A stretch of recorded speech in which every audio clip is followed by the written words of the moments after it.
අපේ ප්‍රාර්ථනය නිර්මල දහම මේ පොළොව තුළ බැබලේවා කියන එක. ඒ වගේම තමයි පිරිසිදු හෙළ ඉතිහාසයද මේ පොළොව තුළ මතුවෙනවා නම් අපිට මේ විශ්වයට මේ යහපත් පණිවිඩය අරගෙන යන්නට පුළුවනි. අපි එහෙම ප්‍රාර්ථනා කරන්නේ මේ වෙනකොට එකම විෂයන් විවිධාකාර කෝණයන්ගෙන් විවිධ මානයන්ගෙන් සමහර වෙලාවට වැරදි තන්වලටද විග්‍රහ කරමින් මේ එකම කාරණයක් මෙහෙම තැනකට අරගෙන යනකොට යම් පටලැවිල්ලක් අපිට තියෙනවා. අපි ඊටමත් සබුද්ධිකව මේ කාරණා දකින්න ඕනේ. අපි ඊටමත් පරිස්සමෙන් මේ දේවල් ලියා ගන්නට ඕනේ. ජ්‍යොතිර්වේදය කියලා කියන්නේත් ඒ තුලත් අපිට තියෙන බොහෝ වටිනාකම් ඒ වගේ මේ තුලින් අපිට යම් මඟ පෙන්වීමක් කර ගැනීම තුල අපේ ජීවිතය වඩාත් හරවත් තැනකට යහපත් තැනකට අරගෙන යන්නට පුළුවනි. මේ විෂය ගැන කතා කරනකොට විශ්වකර්ම YouTube නාලිකාවට බොහොම සමීප සහ ඒ විෂය තුල ප්‍රවීණයෙක් විදියට අපි දකින ටොලමියානු ජ්‍යොතිර්වේදී KCG රත්නායක මහත්මයා ඇත්තටම අපිට සම්පතක්. අද සාකච්ඡාව දිගහැරෙන්න තුමත් එක්ක බොහොම ගෞරවයෙන් පිළිගන්නවා ඔබතුමන්ව. ආයුබෝවන්. KCG මහත්මයා මම ආරම්භයක් විදියට ගත්තෙත් අපි මේ කෙසේ හෝ මේ දේවල් කතා කරමිනුත් වෙනවා විවිධාකාර මේ විෂයන් එක්ක මේ ඔබතුමා හඳුනන කොටත් අපි මේ ටොලමියානු ජ්‍යොතිර්වේදය කියන කාරණාවටත් වෙන හින්දා මේකේ ගති ලක්ෂණ අපිත් කතා කරලා තියෙනවා මීට පෙර යම් තැන්වලදී. කෙසේ හෝ වේවා මේ එකම ධර්මතාවයක් නේද මේ විවිධ විෂයන්ගෙන් එන්නේ. යම් විදියකට ගත්තට පස්සේ මේ ලෝකේ තියෙන යම් સિદ્ધාන්තයක්ද දැන් ටොලමියානු වේවා එහෙම නැත්නම් අපි ඉන්දියාව ගත්තට පස්සේ එහෙම අපේ රට තුල හෙළ ජ්‍යොතිර්වේදය කියලා සමහර තැන්වල මේ විවිධ මාතෘකා විවිධ කතිකාවල විදියට මතුවලා තියෙන එකම දෙයක්ද මේ? ඔව් දැන් අපි උදාහරණයකට ගත්තොත් එහෙම පණිවිඩය එකයි. හැබැයි පණිවිඩය ප්‍රකාශයටපත් කිරීම පණිවිඩය ලබා ගැනීමේ භාෂාවල් විවිධ භාෂාවන් තියෙන්න පුළුවන්. එතකොට විවිධ ජ්‍යොතිෂ ක්‍රම කියලා කියන්නේ විවිධ භාෂාවන්. හැබැයි එකම පණිවිඩය මට බඩගිනි නම් මම බඩගිනි කියලා මට සිංහලෙන් කියන්නත් පුළුවන්, ඉංග්‍රීසියෙන් කියන්නත් පුළුවන්, හින්දියෙන් කියන්නත් පුළුවන්, ප්‍රංශයෙන් කියන්නත් පුළුවන්. හැබැයි අදහස එකයිනේ. එකම අදහස විවිධාකාරයකට කියනවා. එතකොට අපිට ඒවායේ එකක් විතරයි ලෝකයේ තිබුණේ, එකක් විතරයි තියෙන්න ඕනි කියන එක පිළිගන්න බෑ. මොකද මුළු විශ්වයම කියන්නේ විවිධත්වය. විවිධත්වය සහ ඒකත්වය. ඒ කියන්නේ මේක ඔබ අහුව දෙයට මම පොඩි චුට්ටක් මම ගැඹුරට ඔබ උඩට අරගෙන යනවා. විශ්වයේ තියෙන එකම ධර්මතාවය තියෙන්නේ න්‍යාමය තමයි මුළු විශ්වයම කියන්නේ විවිධත්වය. විවිධත්වය තුළ ඒකත්වයක් තියෙනවා. මුළු විශ්වයම කියන්නේ ඒකත්වයක්. ඒකත්වයක් තුළ විවිධත්වය තියෙනවා. ඒ කියන්නේ ඔකෙන් අපි කෙටියෙන්ම කිව්වොත් විශ්වයේ සෑම තැනකම තියෙන දේවල් එකයි. හැබැයි විවිධයි. ඒ වගේ ඒක අපි කියනවා ඒකත්වයේ විවිධත්වයේ පිළිබඳ න්‍යායමය. එහෙම නැත්නම් විවිධත්වයේ ඒකත්වයේ පිළිබඳ න්‍යායමය. වමෙන් දකුණට ගියත් එකයි, දකුණින් වමට ගියත් එකයි. ඒකත්වය සහ විවිධත්වය. එතකොට දැනුම් පද්ධතියනොත් එහෙමයි. බටහිර දැනුම් වෙන්න පුළුවන්, පෙරදිග දැනුම් වෙන්න පුළුවන්. පුරාතන දැනුමට අයිති වෙන ඔය මායාවරුන්ගේ, ඉන්කාවරුන්ගේ, ඒ වගේම සුමේරියානුවන්ගෙන්, බැබිලෝනියන්වන්ගෙන් තමයි ජ්‍යොතිෂය අපි දන්න මෑත ඉතිහාසය. ලෝකේ අපි හිතනට වඩා ගොඩක් වයසයි, මනුෂ්‍ය ශිෂ්ටාචාරය හිතනට වඩා ගොඩාක් වයසයි. අපි දන්න, ඒ කියන්නේ පුරාවිද්‍යාත්මක සහ පරිවේශනීය සාක්ෂි මතින් විවිධ ඉතිහාසඥයෝ, විවිධ පර්යේෂකයෝ හොයලා ගත්ත විදිහට අපි දැනට මේ කතා කරන ජ්‍යොතිෂය ඉතිහාසය වසර 10000කට එහා පැත්තේ පරණයි. ඒතකොට මේ දැන් තියෙන ජ්‍යොතිෂ ක්‍රමයේ මුල් අවස්ථාව අපිට හම්බෙන්නේ අද අපි කතා කරන ඉරාකයේ කියන භූමිය. ඒකට මුලින් කිව්වේ සුමේරියානු ශිෂ්ටාචාරය කියලා කිව්වේ. ඊට පස්සේ ඔක බැබිලෝනියන්ලගේ අතට ගියා. ඊට පස්සේ ඒක ග්‍රීකයන්ගේ අතට ගියා. ඒකට කියනවා හෙලනීසියානු ශිෂ්ටාචාරය. ඒතට ඔය හෙලනීසියානු ශිෂ්ටාචාරයෙන්ම තමයි ඔය ටොලමි, ක්ලෝඩියස් ටොලමි වගේ අය බිහුනේ. ඒගොල්ලන්ගෙන් තමයි ඔය ටොලමියන් ජ්‍යොතිෂය නැත්නම් හෙලනීසියානු ජ්‍යොතිෂය කියලා කියන්නේ. ඒවා එකකට එකක් නෑකම් කියනවා. හැබැයි එකකට එකක් වෙනස්. ඒකත්වයකුත් තියෙනවා, විවිධත්වයකුත් තියෙනවා. එතකොට ඇතම් ජ්‍යොතිෂ ක්‍රමයක කතා කරන දේවල් තවත් ක්‍රමයකින් වෙනස් වෙන්න පුළුවන්. ඒක කියවන විදිහ නිසා ලෝකේ එකම සත්‍යයක්, එකම විශ්වයක් තමයි අපි මේ පාවිච්චි කරගන්නේ. ඒ කාරණාව ඉතා පැහැදිලි. යම් තැනකට අපි මේ දේවල් ටිකක් ගැඹුරට යනකොට සමහර වෙලාවට මේ විෂයන් මේ පොළොවෙන්මද මේ භූමියෙන්මද එහෙට මෙහෙට ගියේ කියලා කාරණයකුත් අපිට හමු වෙනවා දෝ කියලා යම් තැනක ප්‍රශ්නාර්ථයක් මතුවෙනවා. හෙළ ඍෂිවරු ගත්තට පස්සේ එහෙම නැත්නම් යම් තැනකදී මේ බැබිලෝනියානු ශිෂ්ටාචාර වගේ ගත්තට පස්සේ සමහර තැනකදී එහෙම කාරණයක් තියෙනවද අපිට එහෙම අපේ නෑකමක් මේකේ තියෙනවා කියලා කියන්න පුළුවන්ද KCG මහත්මයා?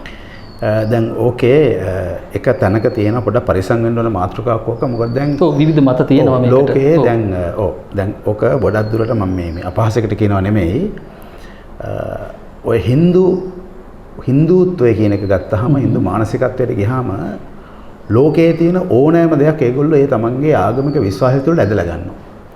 අරගෙන ලෝකයේ මීට පෙර තිබුණු ඕනෑම දියුණු විෂයක් දියුණු සිද්ධාන්තයක් ඒ අයගේ දෙවිවරු විසින් ලෝකෙට දුන්නයි කියලා ඒවා ලේබල් කරනවා. මෑත නූතන ලෝකයේත් යම් කිසි දෙයක් සොයාගත්තාම ඒක අර බෞතිස්ම කරනවා වගේ එහෙම එකකට හින්දු ලේබල් එක ගන්නවා. ඒ කියන්නේ මේක මේ දෙවිවරු දෙන එකක් කියලා. ඉතින් ඒක කවදාකවත්ම කෙනෙකුට තර්ක කරලා විතර්ක කරලා බින්දින්න පුළුවන් එකකුත් නෙමෙයි, පිළිගන්න පුළුවන් එකකුත් නෙමෙයි. නමුත් මෙහෙම දෙයක් පිළිගන්න ඕනේ.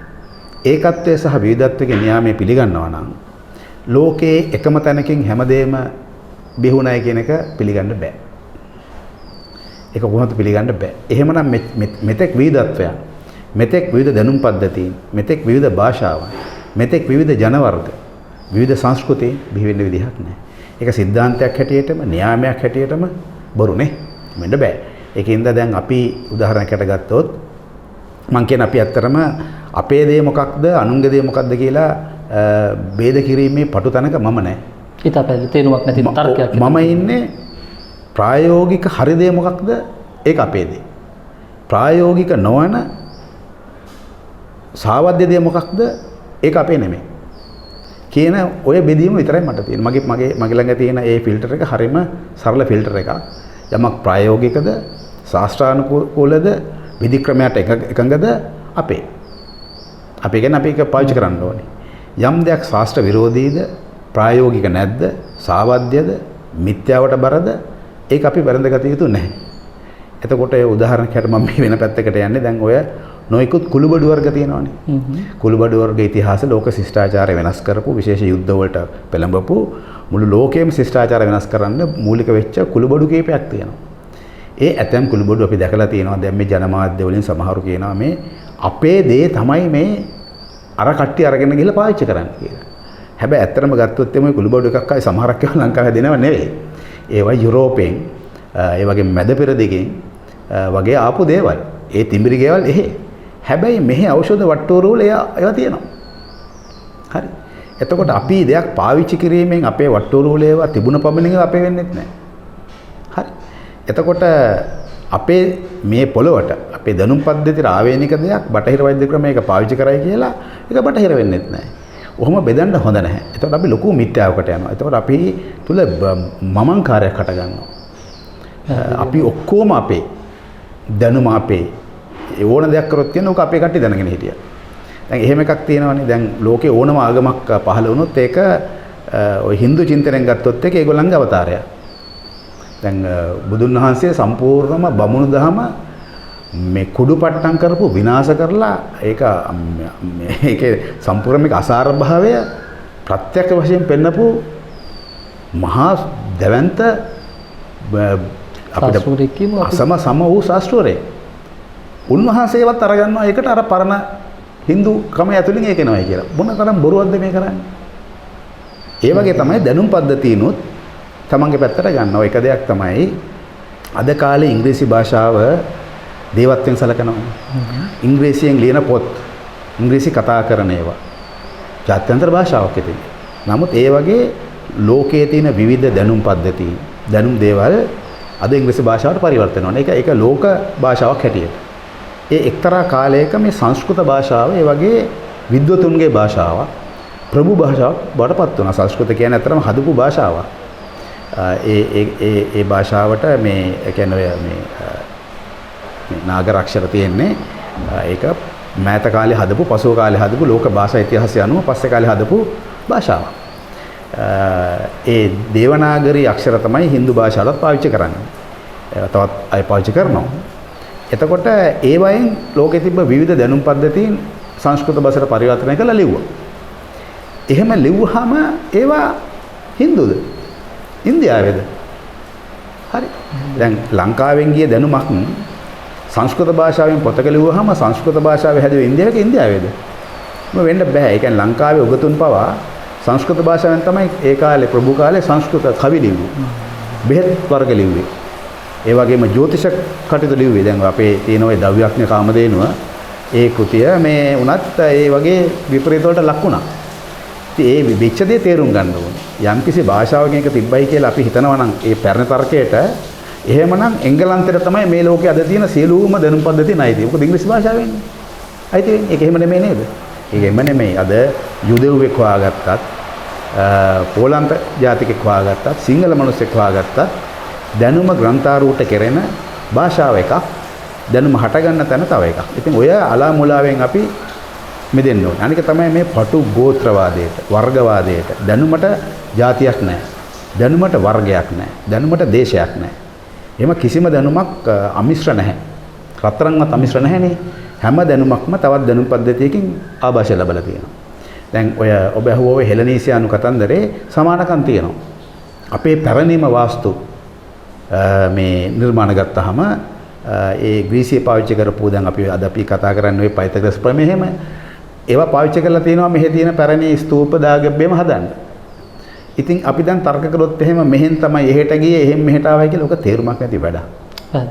අපිට තියෙන්නේ ඒ දේ අපි පාවිච්චි කරා නම් ඒ දෙක ප්‍රායෝගික නම් පාවිච්චි කරන්න. අපි මෙහෙම මේ ඔක්කොම අපේ කී කියලා අපි ඉස්සරහට ගිහලා මොකද්ද කරලා තියෙන්නේ? දැන් උදාහරණයකට බලන්නකෝ දැන් යුදෙව්වෙක්නේ හදන්නේ ඔය Facebook කියන එක. ඒ යුදෙව් හදපු Facebook එකට ගිහිල්ලා අපි අකුරු කොටනවා මේ අපේ දේ තමයි හරිම උසස්. මේ ඔක්කොම අපෙන් ගියේවා. ඉතින් කාලයක් යනකොට Facebook එක හැදුවත් අපේ විදියටද නැහැනේ. අපි ඒක පාවිච්චි කරනවානේ. අනුන්ගේ platform එකක් පාවිච්චි කරමින්ම අපි ඒක හෙලා දකිනවා. එහෙනම් අපිත් එකක් හදන්න ඉපේ. එතනට යන්න ඕනේ. එහෙම එන්නේ ඒ වගේ අපි අර මේ මානසික වශයෙන් ලොකු මේ විපරීත තත්ත්වයන්ටපත් වෙන්න හොඳ නැහැ. එහෙම මිනිස්සු දියුණු වෙන්නේ නැහැ. ජාතියක් හැටියටවත් පුද්ගලෙක් හැටියටවත් දියුණු වෙන්නේ නැහැ. තමන්ම හදාගන්න මුලාවක්. අපි තමයි ඔක්කොම දන්නේ. අපේ තමයි උසස්ම ජාති. අපි තමයි ලෝකෙ ඔක්කොම හපංකම් කරේ කියලා අර වගේ අර බ්‍රහ්මයක් තමන්ට ආරූඪ කරගන්නවා. ඉතින් ඔව් මේක කපලා කොට ඇත්තටම ගන්න මන්ට උත්තරේ දිගයි. නමුත් මට ඕක කාලයක් තිස්සේ මම කියමින් හිටපු දෙයක්. නමුත් මට අද හිතුණාට සවිස්තරව කියන්න ඔය දැනුමට හැම ಜಾති වර්ග ભેද දේශ සීමා වලට කොටු කරන එක හරි වැරදි. ඒක බුද්ධිමය ආభాසයක් නෙමෙයි. ඒක ඥානනේ මාර්ගයක් නෙවෙයි. ඒක තනිකර මිත්‍යාවට සහ ඇත්ත වශයෙන් කියන පාපයට බර දෙයක්. ඒක තමයි ඇත්තම කතාව. යම් තාක් දුරකට අපි මේ දේවල් කතා කරගෙන යනකොට විවිධ තැන් එන්න පුළුවනි. විවිධ මත විවිධ තර්කත් එන්නට පුළුවනි. අපි මේ දේවල් කතා කරමු. අපි යහපත සමාජගත කරනවා නම් යහපත් විදියට මේ දේවල් දකිනවා නම් අපි මේ සාකච්ඡාව ඉදිරියට අරගෙන ආ යුතුයි. එවැනි තැනක ඉඳගෙන තමයි අපි මේ දේවල් කතා කරමින් යන්නේ. මේ ජ්‍යොතිර්වේදය ගැනත් අපි කතා කරේ හින්දා කේසිජ් මහත්මයා මේ යම් විදියකට අපිට මේ බලපෑම් ඇති කරන දේවල් අපි වරින් වර කතා කරලා තියෙනවා මේ ග්‍රහ බලපෑම් ඇති වෙන ආකාරය සහ අපිට මේ ජ්‍යොතිෂය කියන විෂයේදී යම් විදියකට අපිට බලපෑම් කරන්නේ අපි දැකලා තියෙනවා දැන් අපේ ලග්න ටික ගත්තත් විවිධ තරු රටා ගැනත් මේකේ සඳහන් වෙනවනේ. එතකොට මේ අපිට මේ බලපෑම කොහොමද කරන්නේ මේක විද්‍යාත්මකව අපි කොහොමද කියවා ගන්නෙ? මොකක්ද එතනට අපි දෙන උත්තරය? ඔව් බොහොම හොඳ උත්තරයක්. දැන් මේ ජ්‍යොතිෂයේ ප්‍රධාන වශයෙන්ම විවිධ කොටස් තියෙනවා. එකක් තමයි මේ ලෝකායතන ජ්‍යොතිෂය. ලෝකායතන ජ්‍යොතිෂයේදී අපි පාරිසරික తত্ত্বය, කාලගුණික తত্ত্বය, නැත්නම් දේශගුණික తত্ত্বය ඒ වගේම ලෝක පරිමාණයෙන් සිදුවෙන වසංගත තත්ත්ව වෙන්න පුළුවන්, යුද්ධ වෙන්න පුළුවන්, කැරලි කෝලාහල, මනුෂ්‍ය ඝාතන වගේ දේවල් අපිට මන බලනවා අපි ලෝකායතන ජ්‍යොතිෂය කියන එක. එතකොට අපි ඒකට පාවිච්චි කරන්නේ සමස්ත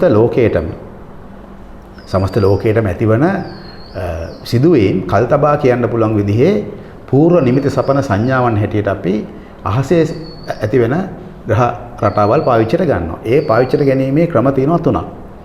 එකක් තමයි පැරණි මුතුන් මිත්තෝ බොහොම අනාදිමත් කාලයක ඉඳලා නිරීක්ෂණයෙන් ප්‍රායෝගිකව අත්දකිනවා මේ කාලවල මෙන්න මේ විදිහේ සූර්ය ග්‍රහණ හටගත්තොත් චන්ද්‍ර ග්‍රහණ හටගත්තොත් මෙන්න මේ ග්‍රහ තාරකා එක විදිහට පෙළ ගැසිලා හිටියොත් ලෝකෙට ගම් වතුර එනවා සාගත එනවා යුද්ධ එනවා කැරලි කෝලාහල එනවා නැත්තම් ලෝකයේ මේ වගේ ශාස්ත්‍රීයත්වයන් හට ගන්නවා ඒක නිරීක්ෂණය වගේ දේවල් වලින් කාලයක් තිස්සේ දැකලා ඒක දැනුමක් බවට පත් වෙලා දැනුම ඊට පස්සේ න්‍යායක් බවට පත් වෙලා මම පාවිච්චිට ගැනීම එක ක්‍රමයක් තියෙනවා.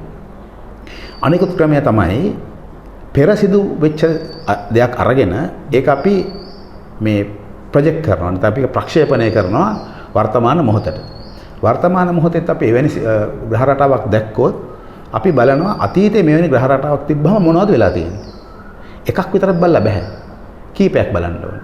බලලා අපි සාමාන්‍ය අපි කියන ෆෝකාස්ට් එකක්. නැත්තම් පුරෝගතනයක් ඉදිරිපත් කරන්න පුළුවන්. ඒ පැරණි දත්ත මත පදනම් වෙලා මෙන්න මෙහෙම එකක් අපි දකිනවා අර වගේ දෙයක් වෙන්න පුළුවන් කියලා. එක ක්‍රමයක්. තවත් ක්‍රමයක් තියෙනවා. ඒක තනිකරම නිරීක්ෂණ පෙරසාධක මොකක්වත්ම අවශ්‍ය නැහැ. කෙනෙකුට සමාන්තර විශ්වයක් එක්ක සම්බන්ධ වෙලා හෝ තමාගේ මනස දියුණු කර ගැනීමෙන් හෝ ආධ්‍යාත්මික තලයකට උසස් වීමෙන් එවැනි දේ දකින්න පුළුවන්. එවැනි පුද්ගලයෝ ඉන්නවා. ඒ ඇතම් අය ආගමික ස්වරූපෙන් දකින අය ඉන්නවා. ඒ වගේම මානසික පැත්තෙන් කියන ආගමික උරුවක් නැතුව නමුත් සුවිශේෂ මානසික ස්වභාවයෙන් සහිත පුද්ගලයෝ දැන් අපි කියමු එඩ්ගා කේසි වගේ චරිතයක් ගත්තොත් ආගමික චරිතයක් නෙමෙයි. නමුත් එඩ්ගා කේසිට අති සුවිශේෂ මානසික බලයක් තිබුණා අතීතය දකින්න. ඒ දැකපුවා බොහෝ විට හරි. ඒ වගේම ඒ ඇතම් සිදුවීම් සම්බන්ධයෙන් දේවල් ඓතිහාසික දේවල් සම්බන්ධයෙන් ලෝකයටත් ඇතම් පුද්ගල චර්යාවන්ටත් හරි. එවැනි ක්‍රම තුනකින් තමයි අපි මේවා පාවිච්චිට ගන්න. මේකෙදි අපිට විවිධාකාර දේවල් තියෙනවා. මේ විෂය ටිකක් පුළුල් විෂයක්. එතකොට යම් සීමාවක් ඇතුළතකින් අපි කතා කරන්න ඕනේ. මේ කාලය අපිට යම් විදිහකට සීමා සහිත වෙන හින්දා කේසිජි මහත්මයා එතකොට යම් මේ බලපෑම පුද්ගලයෙක් ගත්තට පස්සේ ඒ පුද්ගලයාට ඇති කරන මේ ක්‍රමවේදය මොකද්ද? යම් ශක්තියක් හරහාද අපි යම් විද්‍යුත් ශක්තියක් හෝ වේවා මෙන්න මේ ක්‍රමවේදය අපි කොහොමද පැහැදිලි කරගන්නේ? හරි බොහොම හොඳයි. දැන් අපි ජීවත් වෙනවානේ. එතකොට දැන් ඔබට ඔබව දැනෙන්නේ ඔබ කියලා කෙනෙක් ඉන්න නිසානේ. ඔබට ඔබව දැනෙන්නේ ඔබේ හිත නිසානේ. පැහැදිලි. හිත නිසා. එතකොට ඔබගෙන් බාහිරව මට මාව දැනෙන්නේ මගේ හිත නිසානේ. මට ඔබව පේනවා. ඔබ සහ මගේ වෙනස්කම් පේන අතර මගේ හිත නිසා මට පේනවා. එතකොට මේ ග්‍රහලෝකයේ සඳු ග්‍රහයගෙන් තමයි ඔය සිත කියන එක නිවේදනය කරන්නේ. දැන් ඕනම අපේ මේ ග්‍රහලෝකයේ අපේ පෘථිවියට අනෙකුත් ග්‍රහයන්ගෙන් එන ඕනෑම දෙයක් සඳු හරහා එනවා කියලා අපි පූර්ව නිගමනයක ඉන්නවා. විශ්වාසයක ඉන්නවා. ඒ කියන්නේ සඳු හරහා ෆිල්ටර් වෙලා තමයි මේ ලෝකෙට අනිකුත් ග්‍රහයන්ගේ බලපෑම ඇති වෙන්නේ. එතකොට ඒක පුද්ගලයාට අපි ආරෝපණය කළොත් සඳුගෙන් නියෝජනය වෙන්නේ පුද්ගලයාගේ හිත. පුද්ගලයාගේ සිත අනුව තමයි ඒ දේ වෙන්නේ. එතකොට ඒ සඳහා වූ ආගමික ඉගැන්වීම් තියෙනවා. හිතක් පහළ වෙන්නේ කර්මානුරූපීවයි. පෙර භවයේ Taman කරපු කුසල අකුසල අනුව සිත් පහළ වෙනවා. එතකොට ඒ හිතට දැනෙන දේ එක එක අයට වෙනස්. සමාන වෙන්න බෑ.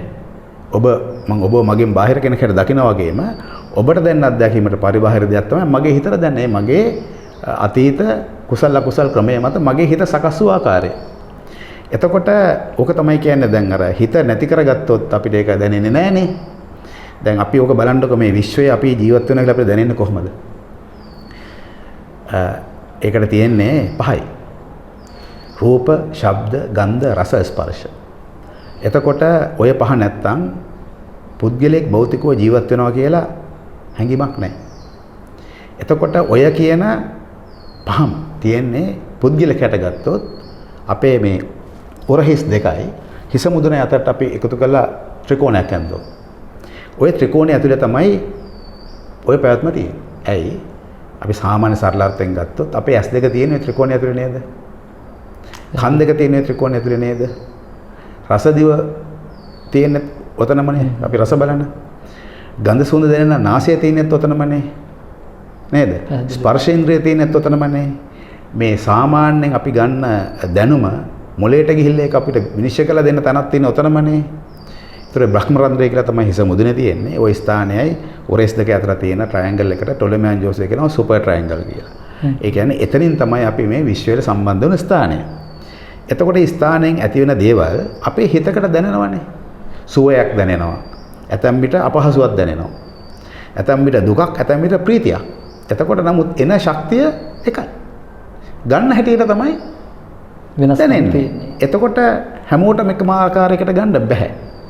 Tamanට ගන්න පුළුවන් ආකාරයට තමයි ගන්නේ. ඉතින් ඒක තමයි අපි පරමාදර්ශී තත්වයෙන් කියන්නේ කෙනෙකුට තමන්ගේ හිත පිහිටුවා ගන්න පුළුවන් නම් ග්‍රහයන්ට උඩින් ඒ පුද්ගලයාට ජ්‍යොතිෂය බලපාන්නේ නැත. ඒක තමයි බුදුන් වහන්සේ කියලා කිව්වේ සිත දියුණු කරගත්ත පුද්ගලයෙකුට ග්‍රහ තාරක වංගෙන් ඇති වැඩක් නැහැ කියලා. නමුත් කර්ම විපාකේ පස්සෙන් හඹාගෙන යනවා. මම ඒ ධර්ම කාරණාවට යන්නේ නැහැ. මට ඒක ගැඹුරු විග්‍රහයක් විතර තියෙනවා. සහ ඒක ඉතින් මේ රටේ තාම උගත් අතිශයම උගත් භික්ෂුන් වහන්සේ ඒ ස්වාමීන් වහන්සේ මම අහලා තියෙනවා ඒ ධර්ම දේශනා. ඒක උන්වහන්සේලාට අයිති කාරණයක්. ඒක ජ්‍යොතිෂයට අදාළ කරලා ගත්ත කුඩා කෑල්ලක් විතරයි මම ඔබට කිව්වේ. හොඳයි. මේ දේවල් අපි පැහැදිලි කරගන්න මේක තැනක මේ දේවල් තියෙන එක හරි වටිනවා. විවිධ ප්‍රශ්න ඔබට මතුවෙනවා යයි හිතන ප්‍රශ්නයි මම මතු කරමින් ඉන්නේ මේ සාකච්ඡාව අපි ඉදිරියට අරගෙන යා යුතු නිසා. කෙසේ හෝ ඒවා මේ සියලු ගහ බලපෑම් හෝ මේ තරු රටා මේ සියල්ල ඇතුලේ මේ ජ්‍යොතිර්වේදය ඇතුලේ අපිට අනාගතයේදී වෙන්න තියෙන අනාගත වාක්‍ය හෝ මේවා සමහර වෙලාවට කේසීජි මහත්මයා මේවා කතා කරන්නත් බය හිතෙන තැනකට ඇවිල්ලා මොකද මේ අනාවැකි එහෙම නැත්නම් අනාගත වාක්‍ය කියන මේවට තිබුණු වටිනාකම් අද වෙනකොට මහා පුදුමාකාර විදිහේ මේවා අවභාවිතාවය දීලා තියෙන්නේ.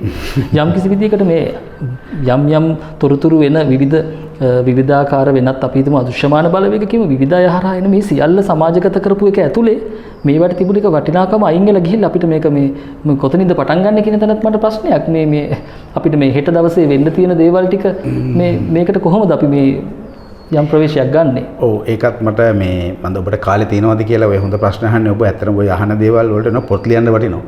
කියන්නේ වෙන ඔලු දිග මාත්‍රිකා. නමුත් මම කෙටියෙන් විස්තර කරලා දෙන්නම්. දැන් හරි බහුලව පාවිච්චි කරන වචන තමයි අනාවැකි කියන එක. මම නම් ජීවිතේ කවදාකවත්ම අනාවැකි කියන වචනේ පාවිච්චි කරන්නේ නැහැ. ඒ වෙනුවට තමයි මම පාවිච්චි කරන්නේ පුරෝකතනය කියන වචනේ. පුරෝකතනය. අනාවැකි කියන්නේ ඕන කෙනෙකුට කියන්න පුළුවන්. මම නිදාගෙන ඉඳලා උදේ නැගිටලා කියන්න පුළුවන් මෙහෙම එකක් වෙන්න පුළුවන් කියලා. ඒකේ කිසිම ශාස්ත්‍රානුකූල බවක් මුකුත් නැහැ. හැබැයි පුරෝකතනයක් කරනකොට එහෙම අපිට ඔළුවට එන ඒවා කියන්න බෑ. ඒ පුරෝකතනය කරන්න ශාස්ත්‍රීය පදනමක් තියෙන්න ඕනේ. සාධක තියෙන්න ඕනේ. ඒ සාධක මත පදනම් වෙන්න ඕනේ. ඒ සාධක පාවිච්චි කිරීමේ නීති රීති තියෙනවා. ඕන විෂයයකට නීති තියෙනවා වගේම ජ්‍යොතිෂයෙන් යම්කිසි පුරෝකතනයක් කරන්න නීති තියෙනවා. සිද්ධාන්ත තියෙනවා. නීති උල්ලංඝනය කරලා කරන්න බෑ. ඕනම දෙයකට. ඒ වගේම එම පුරෝකතනය කරාට පස්සේ පුරෝකතනයක අනිවාර්යයෙන්ම තිබිය යුතු ලක්ෂණ කීපයක් තියෙනවා. නිශ්චිතව කාලය කියන්න ඕනේ. දැන් කවද හෝ වෙයි කියන එක ඒක පුරෝකතනයක් නෙවෙයි. නිශ්චිත කාලය. මෙතනින් සිට මේ කාලය දක්වා මේක වෙන්න පුළුවන්. ඊළඟට හටගන්න කලාපය කුමන රටක නැත්නම් කුමන රටවල් වලද මේක වෙන්නේ. ඊළඟට කුමන ක්ෂේත්‍රයකද? ගින්නෙන්ද? වතුරෙන්ද? හුළඟෙන්ද? අභ්‍යවකාශයෙන්ද? නැත්නම් සමාජ ආර්ථික දේශපාලන ක්ෂේත්‍රයේද? නිශ්චිතව ක්ෂේත්‍රය කියන්න ඕනේ. නිශ්චිතව. ඊළඟට එකෙන් ඇති වෙන බලපෑම. ඔය කාරණා ටික නැතිනම් ඒක පුරෝකතනයක් නෙමෙයි. ඒවා හුදු ප්‍රකාශ. එවැනි ප්‍රකාශ ඕන කෙනෙකුට කරන්න අයිතිය තියෙනවා. මම හිතන්නේ ඒ හින්දා වෙන්න මේ ඒ හින්දා වෙන්නටද ඇති සමහර වැඩසටහන් වල අපි දකිනවා මෙන්න අනාවැකි 20ක් මෙන්න අනාවැකිද මෙහෙම කියන්න පුළුවන්ද මේ තරම් දේවල් තියෙනවද ඒව අනාවැකිද කියන ප්‍රශ්නෙත් තියෙනවා. මේ සමාජයේ යහපත් තැනකට සමාජයට මේ දේ අවබෝධ කරලා දෙන්න ඕන නිසායි අපි මෙහෙම තැනක මේ ප්‍රශ්නේ අරගෙන ලියාගන්නේ අපේ මාතෘකාවට එන්නට කලින්. ඔව්. මෙහෙමයි දැන් කෙනෙකුට අර මං කිව්ව ක්‍රම තුනක් තියෙනවානේ දැනුම ලබා ගන්න. පැහැදිලිව. එකක් සාධක දත්ත මත පදනම් වෙලා පුරෝකතන කරන්න පුළුවන්. එහෙම නැත්නම් අර අපි කිව්වා වගේ යම් ශාස්ත්‍රීය නියමයන් විධික්‍රම පාවිච්චි කරලා ඒවා අපි අනාගතයට ප්‍රක්ෂේපණය කරලා ඒ අනුසාරයෙන් දකින්නේ කියන්න බෑ සිද්ධාන්තව අනු කියන්න ඕනේ. තව තුන්වෙනි ක්‍රමයක් තියෙනවානේ. සිත දියුණු කර ගැනීමෙන් කියන්න පුළුවන් නේ. තමන්ගේ අධිමානසික හැකියාවක් ඇති කර ගැනීමෙන් හෝ සිත දියුණු කර ගැනීමෙන් කියන්න පුළුවන්. එතකොට ඒ මොන ක්‍රමයකට කිව්වත් ඒක යම් සිද්ධාන්තයකට ගැලපෙන්න ඕනේ අර කියන අංග ටික තියෙන්න ඕනේ. ඕන කෙනෙකුට කියන්න පුළුවන්. අර මං කිව්වේ පුරෝකතනයක් නම් ඒකේ නිශ්චිත කාලය සිදුවන ප්‍රදේශය ඇති වෙන්නේ කුමන ක්ෂේත්‍රයකින්ද එහි බලපෑම කියන්න පුළුවන්කම තියෙන්න ඕනේ. එහෙම නැතිනම් ඒවා පුරෝකතන නෙමෙයි. ඒවා පුරෝකතන හේට අපි කියන්නේ ෆෝකාස්ට් නැත්නම් ප්‍රෙඩික්ෂන්ස් කියලා ගන්න බෑ. දැන් ඔය වචන දෙක කාලගුණයට පාවිච්චි කරනවා. ආර්ථික විද්‍යාවට පාවිච්චි කරනවා. දේශපාලන විද්‍යාවට පාවිච්චි කරනවා නේ. ඒ වගේ දැන් ආර්ථික විද්‍යාඥයෝ අපි කියන්නේ ඔන්න ආර්ථික විද්‍යාඥයෝ මෙහෙම ඔය එකත් ඔය වැරදි වචනයක් අනාවැකි පළ කරනවා කියන එක. ඒක වැරදි මේ පරිවර්තනයක් අනාවැකි නෙමෙයි පුරෝකතනයක් තමයි පළ කරන්න පුළුවන්. ආර්ථික විද්‍යාඥයෝ මෙහෙම පුරෝකතන පළ කරති. මොකද්ද? උද්දමනයේ ඉහළයයි මෙහෙම වෙයි. right. දේශපාලන ක්ෂේත්‍රයේ මෙහෙම වෙයි. ඒක දේශපාලන මේ විශේෂඥයන්ගේ කරන එකක්. ඒ වගේම දැන් සෞඛ්‍ය ක්ෂේත්‍රයේත් යම් පුරෝකතන කරනවානේ. මේ විදිහට ගියොත් මේ පැතිරීම මෙච්චර ගන්නට එන්න පුළුවන්. ඒක යම්කිසි සාධක මත පදනම් වෙලා කරන අනාගත පිළිබඳ කියවීමක්. පුරෝකතනය කියන්නේ පෙරකීමක්. හරි. ඒතර අනාවේක කියන්නේ අනාගත ගැන කීමක් කියන එක පද විසන්ධි කියලා ගන්න පුළුවන්. නමුත් ඒක මම අනාවේක කියන වචනේ පාවිච්චි කරන්නේ නැත්තේ ඒ හේතු හින්දාමයි. ඒවා හුදු ප්‍රකාශ කිරීම අයිතිය කාටත් තියෙනවා. ඉතින් ඔතන මේ පුරෝකතනයක් නම් අර කියන සාධක සම්පූර්ණ විය යුතු එක පුරෝකතනයක්. එහෙම නැත්නම් ඒක ප්‍රකාශයක්. ඒ ප්‍රකාශ අහන දකින්න අය තම තමන්ගේ බුද්ධි මට්ටමින් තම තමන්ගේ නැනනෝන පමණින් පාවිච්චි කර ගන්න ඕනේ. කාටත් භාෂණයේ අයිතිය තියෙනවානේ. අදහස් පළ කිරීමේ අයිතිය හැමෝටම තියෙනවා. හැබැයි ඉතින් අහන කෙනාටත් බුද්ධියක් තියෙන්න එපා. සබුද්ධිකව මේක තේරුම් ගන්න. එතකොට ඒක එහෙමයි වෙන්න ඕනේ. කියන්නා කෙසේ කීවත් අහන්නා සිහිබුද්ධියෙන් අහන්න ඕනි කියලා මේ සමාජයේ සරල ලෙස භාවිතා වෙන යම් වැකියක් තියෙනවනේ. මම හිතන්නේ මොනතරම් දේවල් තිබුණත් අපි බුද්ධිමත් නම් ප්‍රඥාවන්තව මේ දේවල් අවබෝධ කරගන්නව නම් එතන යම්කිසි විදිහකට ගැටුමක් නැහැ කියන එක අපිට පැහැදිලි. සහ ඔබතුමාගේ මුලික පැහැදිලි කරා වගේම මේ අපි මේ අවට ලෝකේ මොකක්ද කියන එක දහම තුල ලියා ගත්තා නම් මේ සියල්ල මායාවක් කියන එක පැහැදිලි කරගත්තා නම් මේවත් එක්ක ගැටුමක් හැදෙන්නේ නැහැ. මේ සිත තුල අපි බුදුරජාණන් වහන්සේ දේශනා කරනවානේ මේ බඹයක් තරම් වෙච්ච ශරීරය තුලයි මේ ලෝකේ තියෙන්නේ කියලා. එහෙම තැනකදී මේවත් එක්ක අපි ගැටුමක් හදාගන්න අවශ්‍ය වෙන්නේ නැහැ. අපිට නැවත් මේ දහම අපිට තියෙනවා. කෙසේ හෝ වේවා මේ සමාජයේ ගත්තට පස්සේ මේ පැවැත්ම උදෙසා කරන්නා වූ විවිධාකාර දේවල් මේ හැල හැප්පි මේ විෂයන් එක්ක කරන ගැටුම් අපිට මේ මඩ ගොහරුවේම තමයි මේ නෙළුම් පිපෙන්නේ. එතකොට එහෙම තැනකට අරගෙන එන්න පුළුවන් කොහොම වුණත් මේ සමාජයේ මේ දේවල් භාවිතා කරන නිසයි අපි මේ දේවල් කතා කරන්නේ. මේක ධර්මානුකූල විග්‍රහය වෙන තැනක තියෙන්නත් පුළුවන් නේද? හිතා පැහැදිලි. කෙසේ හෝ දැන් අනාවේක කාරණාව මේක පැහැදිලි කරගන්න.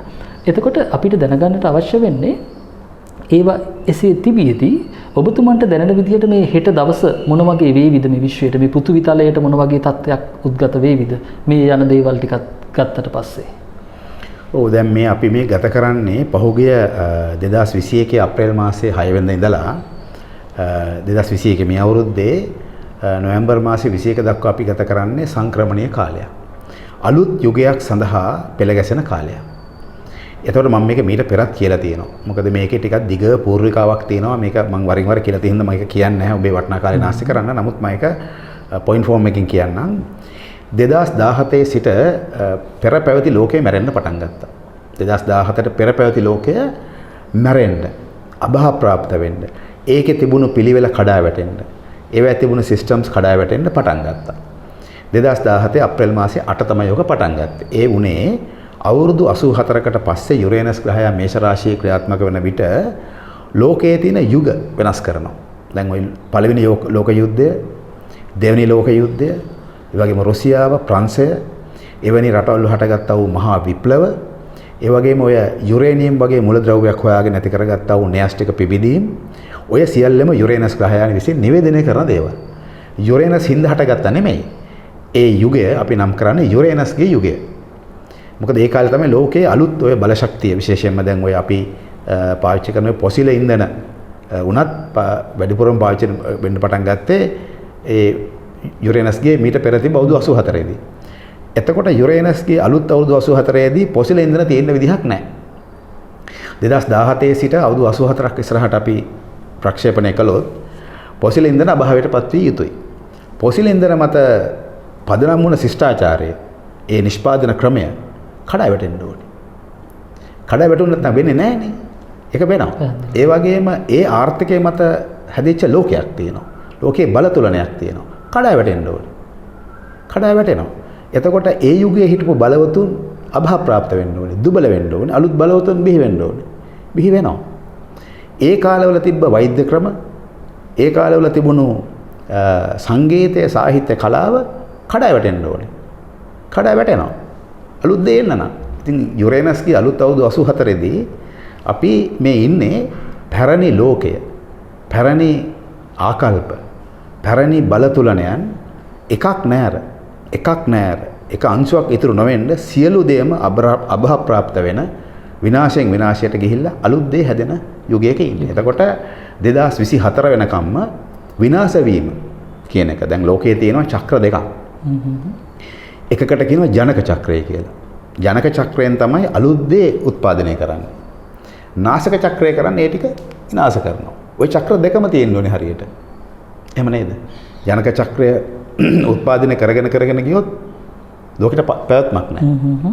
නාශක චක්‍රය විසින් මේක විනාශ කරගෙන ගියොත් පැවැත්මකුත් නැහැ. ඉතින් ඒ චක්‍ර දෙකම ලෝකයේ විශ්වයේ පවතිනවා. ශක්තිය පදාර්ථ හැටියට පදාර්ථ නැවත ශක්තිය හැට ශක්තිය පදාර්ථයේ බවටපත් වෙනවා පදාර්ථයේ ශක්තිය බවටපත් වෙනවා ශක්තියින් විවිධ ශක්තියින් බවට සංයෝජන වෙනවා එහෙම මාරුවී මේක යනවා.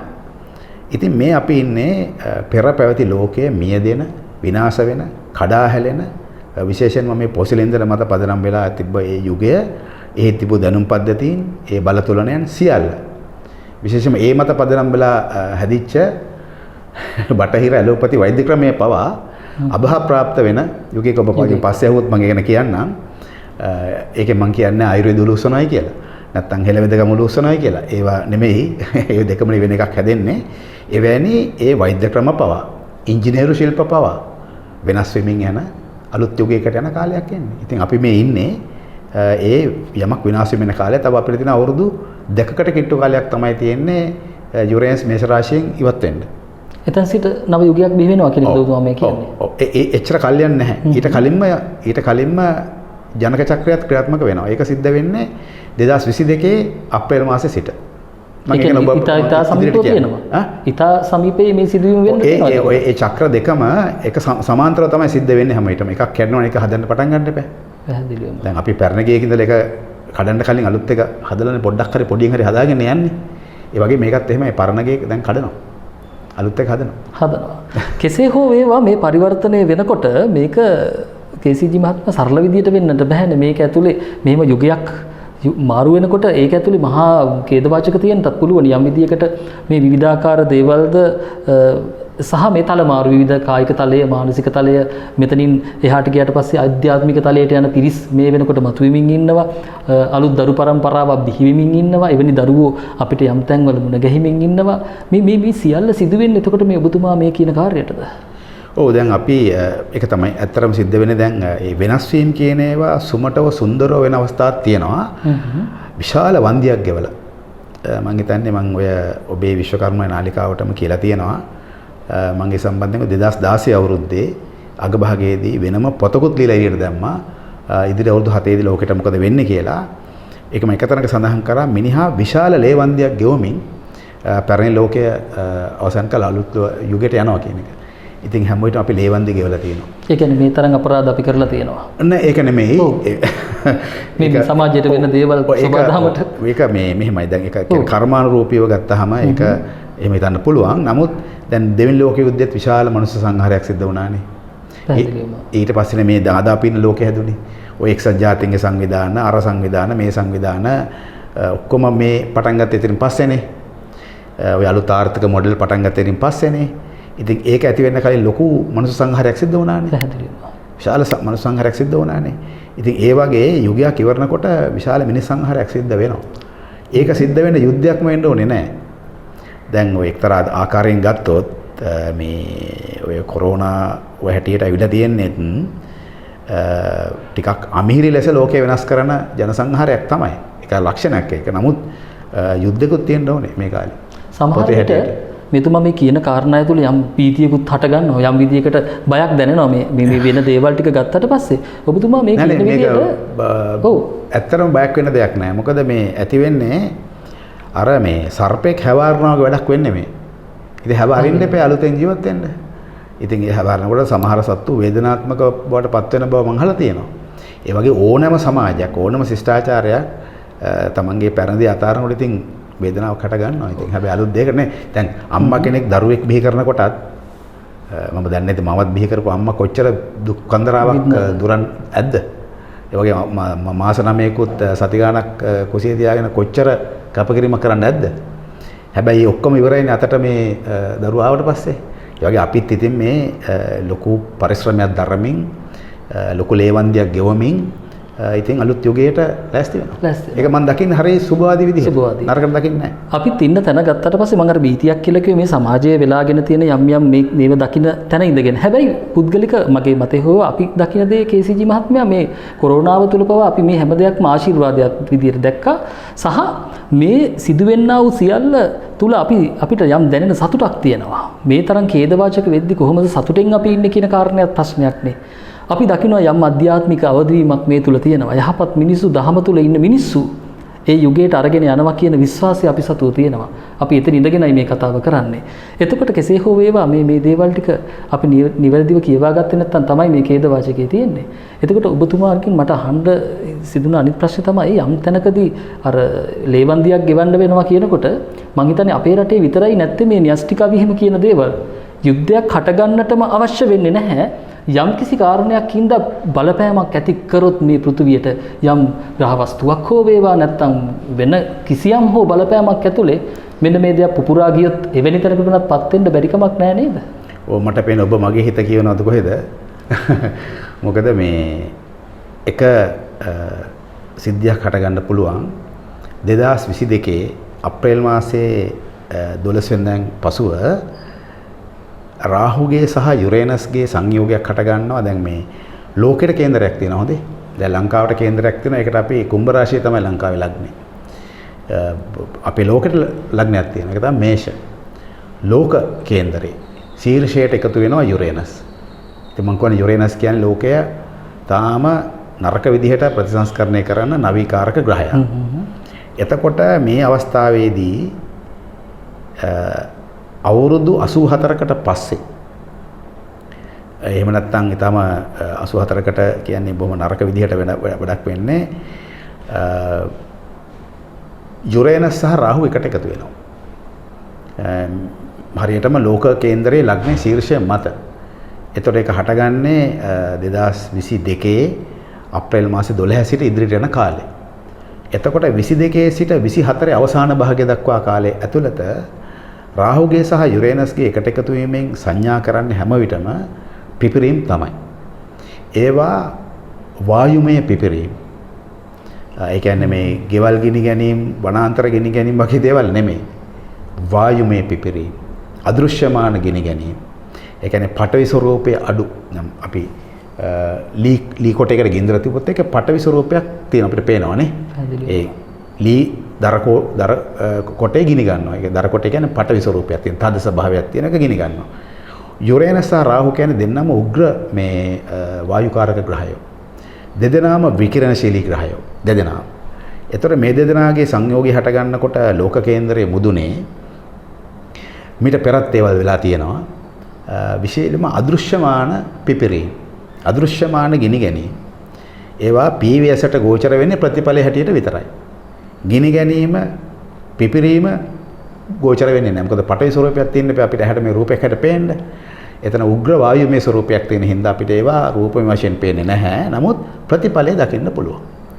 ඒවා න්‍යෂ්ටික බලාගාරයක පිපිරීම හැටියට හෝ එහෙම නැත්නම් වායු ගෝලයේ අපි ජීවත් වෙන මේ අයන ගෝලයේ තුල වායු ගෝලයේ තුල හටගන්නා වූ උග්‍ර විසවීම උග්‍ර පිපිරීමේ කාරතත් ඒ මිනිහාගේ ක්‍රියාත්මක භාවයක් තියෙන්නත් පුළුවන් නැති වෙන්නත් පුළුවන්. හැබැයි මිනිහාගේ සම්බන්ධයකොත් බොහෝ විට මීට පෙරන් තිබිලා තියෙනවා. මෑත ඉතිහාසයේ තිබිලා තියෙනවා. නමුත් මිනිහාගේ සම්බන්ධයක් නැතුවත් ලෝක ඉතිහාසයෙන් වෙලා තියෙනවා. එතකොට ඒ පැති දෙකෙන් මිනිහාගේ ක්‍රියාකාරකමක් ඇතිව සහ මිනිහාගේ ක්‍රියාකාරකමක් නැතිව කියන අංශ දෙකෙන්ම එවැනි පිපිරීම, ගිනි ගැනීම, විශාල ව්‍යසන පොඩි පහේව නෙමෙයි මුළු ලෝකයටම බලපාන විදිහේ දේවල් හට ගන්න පුළුවන්. දැන් ඕක කියනවත් එක්ක මොන්න දැන් රකුසෙක්ම වෙනවනේ. බිල්ලෙක්ම වෙනවා. මවා ගන්නවා ඒ වෙනත. මවා ගන්නවා. එතකොට ඔන්න කියනවා ලෝක විනාශය, අර්ග ගිනි ගැනීම, මේක ගිනි ගැනීම. එහෙම බය වෙන්න කාරණාවක් නැහැ. හරි. ඒ පිපිරීම ඇතුලේ සමස්තය නරකත් නෙමෙයි. සමස්තය නරකකුත් නෙමෙයි. ඒකෙන් ලෝකයට අලුත් බල ශක්තියක්, අලුත් ඉන්ධනයක් සැපෙන්න පුළුවන්. නමුත් තියෙන දෙයක් විනාශ වෙන්න නම් විනාශ වෙන ආකාරය අපිට මොකක් හෝ වේවා තියෙන දේ විනාශ වෙනවා. අලුත් දෙයක් උත්පාදනය වෙනවා. එහෙම දේවල් හට ගන්න සුදුසුම කාල පරිච්ඡේදයක් තමයි 2022 අප්‍රේල් මාසේ 12 වෙනිදා සිට 2024 අවසාන භාගය දක්වා වූ වසර දෙකක කාලය. ඒකෙනුත් වැඩිපුරම බලපෑම තියෙන්නේ 2023 අගභාගයේ සිට තමයි, ඒ කියන්නේ 24 ඉවර වෙන්න කිට්ට වෙනකොට තමයි වැඩිපුරම ඒ බලපෑම තියෙන්නේ. මේ කාරණා ඊට පරිස්සමෙන් කියවා ගන්න ඕන සහ ඔබතුමාද කිව්ව නිසා මේ හිත කියවනවා දෝ කියලා සහ යම් විදිහකට මේ ගමන යනකොට අපිට මුණ ගැහෙන උත්තුංග මිනිසුන් ඉන්නවනේ. ඔවුන්ට ඉසනමාචාර කරනවා. අපිව මේ තැනකට අරගෙන එන්න මේ සාකච්ඡාව මේ විදිහට ගලාගෙන යනකොට මේ අපිට මේ සමාජයට දෙන්න තියෙන බොහෝ කරුණු කාරණා එනවා මනසට. යම් විදියකට අපි යහපත් චේතනාවෙන් නම් මේ කරන්න, මේ විශ්වයේ යම් ආශිර්වාදයක්ද මේ තුල තියෙනවා ඇති කියන දේත් මම ඉන්නවා. කෙසේ හෝ වේවා ඔබතුමා වැඩසටහන පටන් ගන්නකොටත් කිව්වේ මේ අපි අර ගෝත්‍රික තැනකට එන්න ඕනේ නැහැ. මේ දහම තුල විශ්වයේ ඒ නිසායි මම ඔබතුමන්ගෙන් මගේ රටට වෙන්නේ මොකක්ද කියන තැන අහන්නේ නැතුව අපේ රටට වෙන්නේ මොකක්ද කියන එක අහන්නේ නැතුව මේ පෘථිවි තලයට මොකද වෙන්නේ කියලා ඇහුවේ. මොකද අපි එහෙම තැනකට ආයුතු නැහැ. දෙයක් වෙනවා නම් වෙන්නේ බොහෝ දෙනෙක් හිතමින් ඉන්නේ මේ අපේ රට තුල තමයි මේක වෙන්නේ. එහෙම නැත්නම් බෞද්ධ ජනතාව මේක හිතමින් බෞද්ධයයි බුද්ධ ආගමේයයි කියන අය යම් තැනකට මේ ආගම් වලට කොටු වුණ කතෝලික හෝ වේවා මේ ශාස්ත්‍රවලින් වර්ගීකරණය කරගෙන පොදුවේ මනුෂ්‍ය වර්ගයා කියන එක අමතක කරලා අපිට විතරයි මේක වෙන්නේ වගේ තැනක ඉන්නවනේ. මේ කාරණා ටික ගත්තට පස්සේ පොදුවේ මේ පෘථිවි තලයට වෙන දේ නේද අපේ රටටත් බලපාන්නේ. ඒකේ ප්‍රතිඵලයක් නේද අපිත් අත්විඳින්නේ. මොකද දැන් මේ ලංකාව තියෙන අඟහරු ලෝකෙ නෙමෙයිනේ. මේ පෘථිවි තලය ඇතුළේනේ. ඉතින් අර මම ඔබට වෙනත් වැඩසටහනකදී මම හිතන්නේ කිව්වා අර මේ විශ්වයේ ඈත කෙළවරක තියෙන එක අංශුවක සිදුවෙන කම්පනයක් කොච්චර දුර තිබ්බත් ඊළඟ මේ අංශුවට එක දැනෙනවා කියලා. ඉතින් ලංකාවට විතරක් මේකෙන් බේරෙන්න බෑ. ලංකාවේ මේ ලෝකේ ඕන තරක සිදුවෙන දෙයක් අපිට බලපෑමක් ඇති වෙනවා. මට පොඩි තැනකට එන්න හිතුණා මේ ඔබතුමා කිව්වට පස්සේ මේ ඈත කෙළවරේ තියෙන දේ මෙහෙටද බලපානවා කිව්වට පස්සේ මේ අපේ සමාජයේ හිතාගෙන ඉන්නවනේ මේ කොහේ හරි තැනක තමයි මේ විශ්වයේ තියෙන්නේ.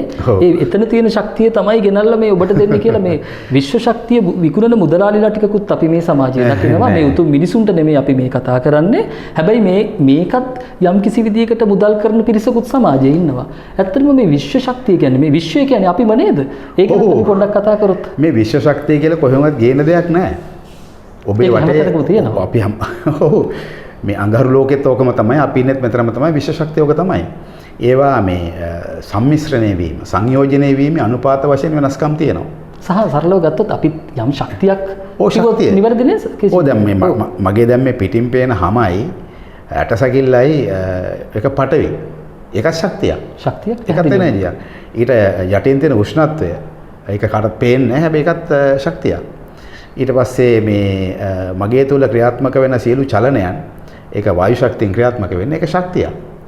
ඊළඟට මගේ ශරීරය තුල තියෙන මේ ගලා යාමේ ස්වභාවයන්, රුධිර නාල, සෙම්, මේ එන්සයිම, හෝමෝන, ඒවා ආපෝ ධාතුවට අයිති දේවල්. ඒවා ශක්තියින්. ඉතින් මේ විශ්ව ශක්තියින් කියන ඒවා කවුරුවක්වත් කොහෙන්වත් පැකට් කරලා ගේන්න බෑ. ඒවා තියෙනවා. හැම තැනකම තියෙනවා. ඉතින් ඒවා මේ ඕන කෙනෙකුට ගන්න පුළුවන්. ඕනම කෙනෙකුට ගන්න පුළුවන්. ඒක හිත දියුණු කරගත්ත කෙනෙකුට ගන්නත් පුළුවන්. දියුණු කරගත්ත නැති කෙනෙකුට ගන්නත් පුළුවන්. එතන 아무තු මැජික් එකක් නැහැ. හැබැයි ගැනීමේ තාක්ෂණයක් තියෙනවා. හැබැයි මේ යම්කිසි මැජික් එකක් පෙන්නමින් ඉන්නවා මේ සමාජයේ අපි දකින ගොඩක් තැන්වල. ඒක මේ වුන්ට පහර දෙන්නට හෝ ඒක විවේචනය කරන්න නෙමෙයි. මට ඔබතුමාගෙන් පැහැදිලි කරගන්නට අවශ්‍ය වෙන්නේ යම් ඔබතුමා මේ විශ්ව ශක්තියත් එක්ක ගනුදෙනු කරන නිසා සහ ඒ කියන්නේ ඒ ගැන යම් හැදෑරීමක ඉඳගෙන ඔබතුමා හරවත්ව මේ විග්‍රහය කරන නිසා කෙනෙක්ව සුවපත් කරනකොට හෝ වේවා මේ ඇත්තටම මේ පාවිච්චි කරන්නේ ඕන් සතුව තියෙන විශ්ව ශක්තියද නැත්නම් අර පුද්ගලයා සතුව තියෙන ශක්තියම දෝන් මේ ප්‍රයෝජනට ගන්න. ඔව් ඇත්තටම මේ බාහිරින් සහයක් දෙනව නෙමෙයි, තමා තුළම දැන් ඔබ තුළම තියෙන ශක්තිය තමයි අවදි කිරීමක් උත්තේජනය කිරීමක් කරන්නේ. එහෙම නැතුව පිටතින් ඇදලා දෙන්න කියන්නේ දෙවියගේ ශක්තියක් ඇදලා ඇඟට දෙන්න එකක් නෙවෙයි. එහෙම නැත්නම් යම් පුද්ගලික මගේ අතේ තියෙන දෙයක් ඔබ තුළට දීමක් නෙවෙයි. ඔබ තුළ තියෙන ශක්තියක් අපි අවදි කරලා ගන්නවා. නැත්නම් ඔබ තුළ යම්කිසි ශක්ති හිරවීමක් තියෙනවා, අපි ඒ හිරවීම ප්‍රතිරෝධයක් නැතිව ඒක නිදහසේ ගලාගෙන යන්න පුළුවන් බාධා ඉවත් කරනවා. එතකොට තමාගේ ශක්තිය තමාමයි. තව කෙනෙක් කරන්නේ ගුරුවරයෙකුගේ භූමිකාව. ඒක හරියට පාවිච්චි කරන හැටි කියලා දෙනවා. එහෙම නැතුව මේ ඔබ හිතන්න කෙනෙකුට පුළුවන් ද කියලා මේ මහා ශක්තියක් අතර අරගෙන ඒක අතකට හරි මේ S2කට හරි අරගෙන මැජික් පෙන්වන්න. සාමාන්‍යයෙන් මම නම් බෞද්ධයෙක් හැටියට ඉතින් ඒවා සාමාන්‍යයෙන් බුදුන් වහන්සේ ඔයිට කියලා තියෙනව නේ. ඔයගේ තුට්ටු දෙකේ මැජික් පෙන්වන්න එපා කියලා නේ. නැවීම් සංකල්ප කරන්න එපා කියලා. ඉතින් ඇත්ත ඒකයි කතන්දරය ඇත්ත. දැන් ඔබට වුණත් මේ අතක් රත් කරගන්න පුළුවන්. ඒක තාක්ෂණයක් තියෙනවා. ඒකට දේව බලයක් ඕනේ නැහැ. මේ අත්ල ඔබට රත් කරගන්න පුළුවන්. ඒක තවත් කෙනෙක්ගේ හැමට තිබ්බහම එතන යම්කිසි ආරෝපණයක් ඇති කරගෙන ඒ ඔහුගේම ශක්තිය තමයි අපි අපෝ අර යවන්නේ. ඒක කරන්න පුළුවන්. හැබැයි ඒක යම්කිසි තාක්ෂණයක්. ඒක ලෝකයේ අද මේ බොහෝ තැන්වල උගන්වන විෂයක්. ඒ ඔය කියන්නේ හීලර්ස්ලා කියලා ඉන්නවා, හීලින් කියලා කියනවා, හීලින් තෙරපි කියලා කියනවා. මම අර කිව්වේ මේ වෛද්‍ය ක්‍රම වෙනස් වෙයි කියලා. ඒ වෛද්‍ය ක්‍රම පැහැදිලිවම නිශ්චිත තාක්ෂණයක් අනුව කරන්න පුළුවන්.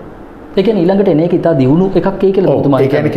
ඒක ඊළඟට ඒමට නියමිතව තියෙන්නේ පදාර්ථමය ස්වරූපයේ ඖෂධ නෙමෙයි, ශක්ති ස්වරූපයේ ඖෂධ එන්නේ. ඒ කියන්නේ අපි දැන් ඔය බොන පෙති කරල් වලින් නෙමෙයි, පුද්ගලයා තුළ එනර්ජි වෙනස් කිරීමෙන්ම, ශක්තිය වෙනස් කිරීමෙන්ම එන වෛද්‍ය ක්‍රමයක් එන්නේ. බොහෝ විට ඔය ඒක ධම්ම කියන එක හොඳ නැහැ. මම ජීවිතුන් අතරත් නැහැ ඔක වෙනකොට. ලෝක අනාගතේ වෙන්න හදන්නේ මේ වෛද්‍ය වෘත්තිය කියන එක අතුරුදහමක් වෙන්නේ දැම්ම නෙමෙයි ඈ. තව සෑහෙන කාලයක් යනවා. ඒ කියන්නේ අමුතුවෙන්ම වෛද්‍යවරයෙක් කියලා කෙනෙක් නැහැ. දැනුම කිසියම් තැනක ගබඩා වෙනවා. දැනුම නිතර ඒ කියන්නේ අප් ටු ඩේට් වෙනවා. ඒකත් එක්ක ඕනෑම කෙනෙකුට තමන්ගේ ශරීරය පරීක්ෂා කරලා අවශ්‍ය දේ ලබා ගැනීමේ ක්‍රමයක් එනවා. ඒක බොහෝ දුරට ඔය මේ දැන් වෘත්තීන් තියෙනවානේ. අද මේ පැරණි ලෝකයට ඇති වෘත්තීන් වල වෙනස් වීමක් තමයි සිද්ධ වෙන්නේ. ඒක ටිකක් මම මේ වගේ වැඩසටහනක ටිකක් මම කෙටියෙන් සටහන් කරේ. ඒක මතභේදාත්මක කාරණයක් වෙන්න පුළුවන් වරද වටහා ගත්තොත්. ඒ කියන්නේ මේ දොස්තරලා ලෝකෙන් මේ වඳ වෙනවා කියන එක නෙමෙයි. වෛද්‍ය වෘත්තියේ දැන් තියෙන ස්වභාවය වෙනස් වෙනවා. ඒ කියන්නේ අද අපි ගොඩාක්ම බොන මේ පෙති කරල් පෙති සංස්කෘතියක් තියෙනවානේ. පෙති සංස්කෘතියේ පෙති කරල් සංස්කෘතිය ෆාමසිටිකල් ඉන්ඩස්ට්‍රි එකේ හැම කඩා වැටෙන මට්ටමට යන එක වළක්වන්න කාටවත් බෑ. එතකොට ඊළඟ වෛද්‍යවරයාගේ භූමිකාව වෙන්නේ බෙහෙත් කොලයක් අරගෙන බෙහෙත් දීලා ෆාමසියට යවන එක නෙමෙයි. ඔබතුමා මේ කියමින් ඉන්නේ ඇත්තටම අනාගතේ වෙන්න තියෙනවා. ඇත්ත මතුවෙනවා කියලාද? ඇත්ත මතුවෙනවා කියන එක නෙමෙයි. ඔය තියෙන ඒවායින් අනාගත ලෝකයට මිනිස්සුන් සුවපත් කරන්න බෑ. දැන් එක යුගයක් හමාර වෙනකොට ඒ යුගයට අදාළ දේවල් අභාවයට යන්න ඕනේ. ඒක එහෙමනේ. එතකොට එතන ඊට වඩා දියුණුවකට යන්න ඕනේ. එතකොට අද ඉන්න වෛද්‍ය වෘත්තිකයාගේ කාර්යභාරය නෙමෙයි අනාගත වෛද්‍ය වෘත්තිකයාගේ කාර්යභාරය. එයා කෙලින්ම හැබැයි ඒක තාක්ෂණයක් යටතේ. විධිමත් තාක්ෂණයක් යටතේ, උසස් දිනු තාක්ෂණයක් යටතේ පුද්ගලයාගේ ශරීරයේ ඥානමය සකස්මට බලපෑමක් කරන්න පුළුවන් විදිහේ ශක්තියින් පාවිච්චි කිරීමේ චිකිත්සක ක්‍රම ලෝකේ එනවා. එතකොට සංගීතය චිකිත්සාවක් වෙන්න පුළුවන්. ආලෝකය චිකිත්සාවක් වෙන්න පුළුවන්. විශේෂයෙන්ම මනස සැහැල්ලු කිරීම. මනස එක්තරා පැති මනස බලවත් කිරීම ප්‍රතිකාර පද්ධතියක් වෙන්න පුළුවන්. විධිමත් ප්‍රතිකාර ක්‍රමයක් වටපත් වෙන්න පුළුවන්. එතකොට ඔබ හයි ඔව අතීතයේ තිබුණා නේද කියලා. ඔව්. ඔය අහන ප්‍රශ්නේ ඇත්ත. අතීතයේදීත් එවැනි දේ තිබුණා. නමුත් මෙතන වෙන්නේ ඒවා පෞද්ගලික මට්ටමින් පාවිච්චි කරපු දේවල්. දැන් මෙතන වෙන්නේ ලෝක පරිමාණයේ ලෝක දැනුම් පද්ධතියක් හැටියට බහුතර වශයෙන් පාවිච්චිට ගැනීමක් තමයි ඉදිරි කාලයේදී වර්ධනය වෙලා එන්නේ. එතකොට අද තියෙන වෛද්‍ය වෘත්තිය වෙනස් වෙනවා කියලා කිව්වෙත් ඒකමයි. අපි ඔක වෙන වැඩසටහනකින් කරමු. ඒක ටිකක් වෙනත් කියන්නේ. ඒ අනාගතේ එහෙම තමයි පෙළ ගහලා තියෙන්නේ. සමහර විට එහෙම වෙන්න නොවෙන්නත් පුළුවන්. මම ඇත්ත මතුවෙනවා දෝ කියලා ඇහුවට පස්සේ ඔබතුමාට ඒක ඒ කියන්නේ සමහර දේවල් අපි කතා කරන්න කල් වැඩිද කියලාත් වෙලාවකට හිතනවා. කල් වැඩි හින්දා මේ සමහර වෛද්‍ය මාෆියාවල් ගත්තට පස්සේ මේක ඇතුලේ අපි අපේකමට ගරු කරනවා සහ අපි මේ පෘථිවි තලයට යහපත හෙට මේ නිර්මල දහම උදා වේවා යම් විදියකට බබලේවා කියන ප්‍රාර්ථනාවකින් නිතර බුදුදහමද කියලා මම කතා කරන්නේත් නෑ. මේ විශ්ව දහම මේ යම් විදියකට ගත්තට පස්සේ ඒ දහම මතුවෙලා ඒක බුදුදහම හෝ වේවා මේ ඇත්ත මතුවෙන තැනකදී මේ බොරුව පරාජයට පත් වෙනවා කියන එක ඒ විශ්වාසය තියෙනවා. මම විශ්වාස කරනවා මතුවෙන්නේ ඇත්ත කියලා. එහෙම තැනකින්දගෙන මේ කතාව අපි කරගෙන යන්නේ. කෙසේ හෝ වේවා මේ දේවල් ටික කරගෙන යනකොට මේකට තව දේවල් තියෙනවා. ගොඩක් කතා කරන්න මෙතනින් දිගට ප්‍රශ්න මේ අපි කෙසේ හෝ මේ පොඩි මේ කාල රාමුවක් ඇතුළේ මේ කතා කරන්න වෙන්නේ. එතකොට ඉතා පැහැදිලි ඔබතුමා කිව්වා යම් බරපතල පෙරලියක් එනවා කියලා.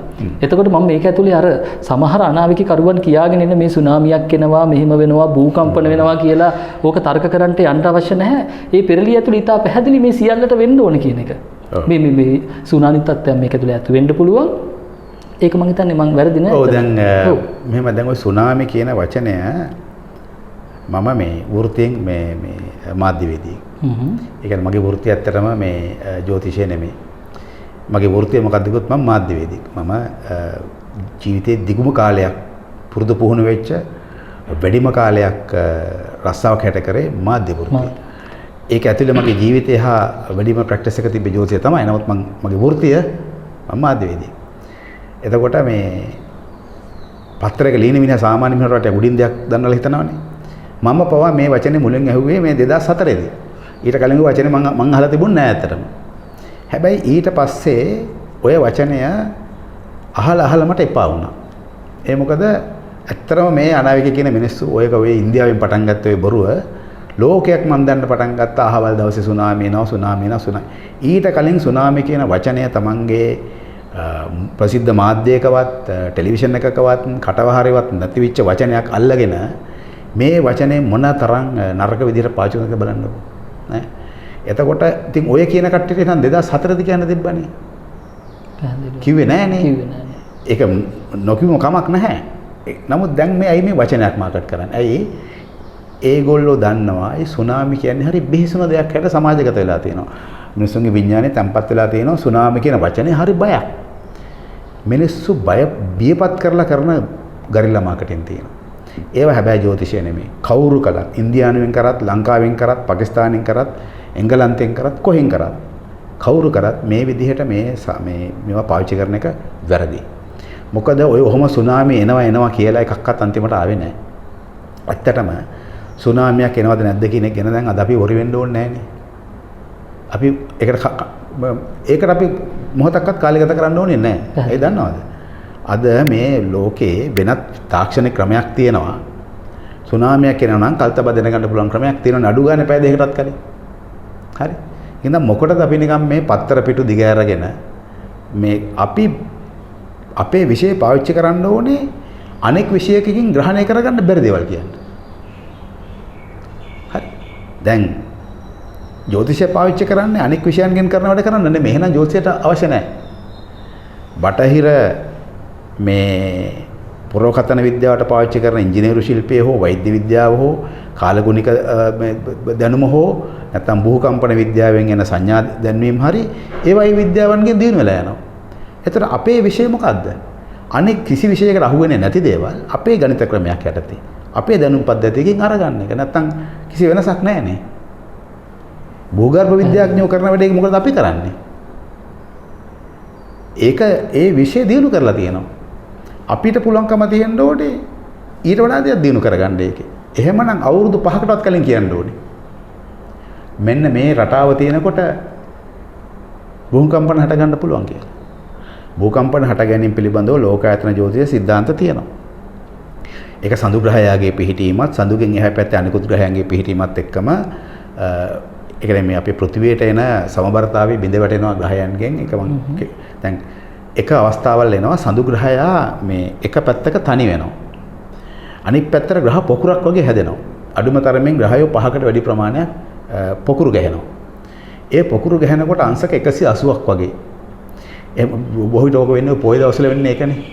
මේ හිරු සහ සඳු අංශක 180කින් ඈත් වෙනවනේ.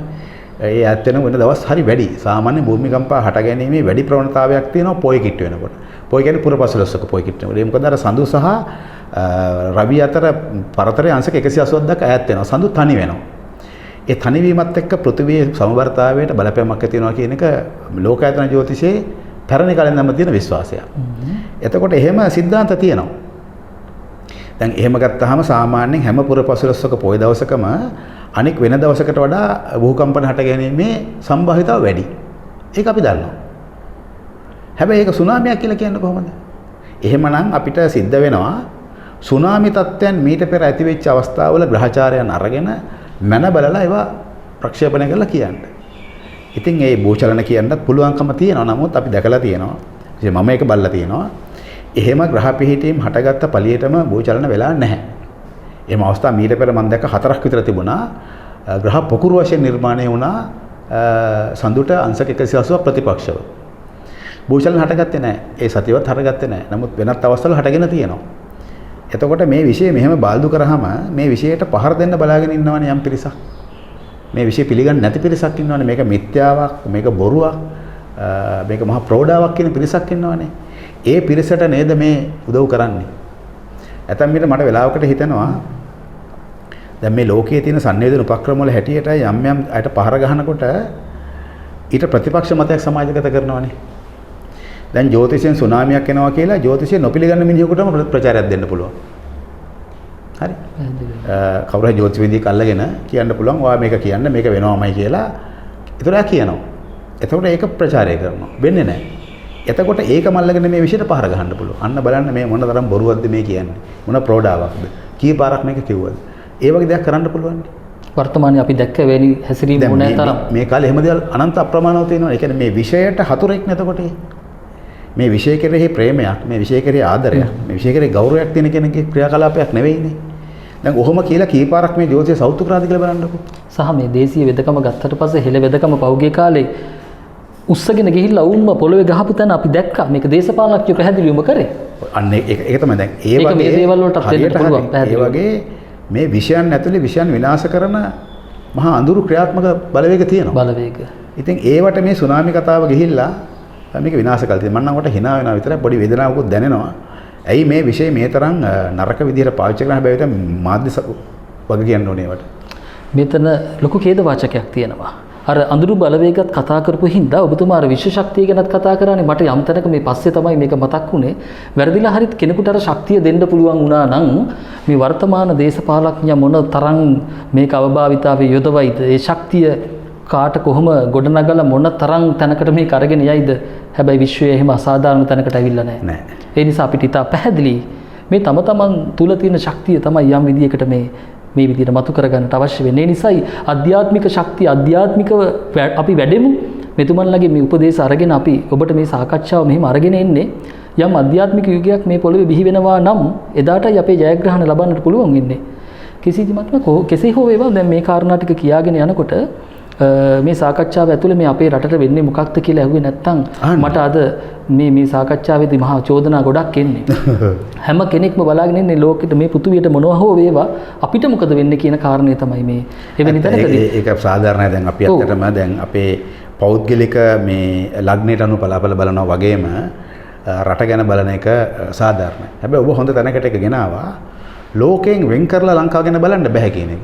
ඒකයි මට මතක කරගන්න අවශ්‍ය වුණ කාරණේ. පැහැදිලිවම. මගේ රටට මම ආදරේ.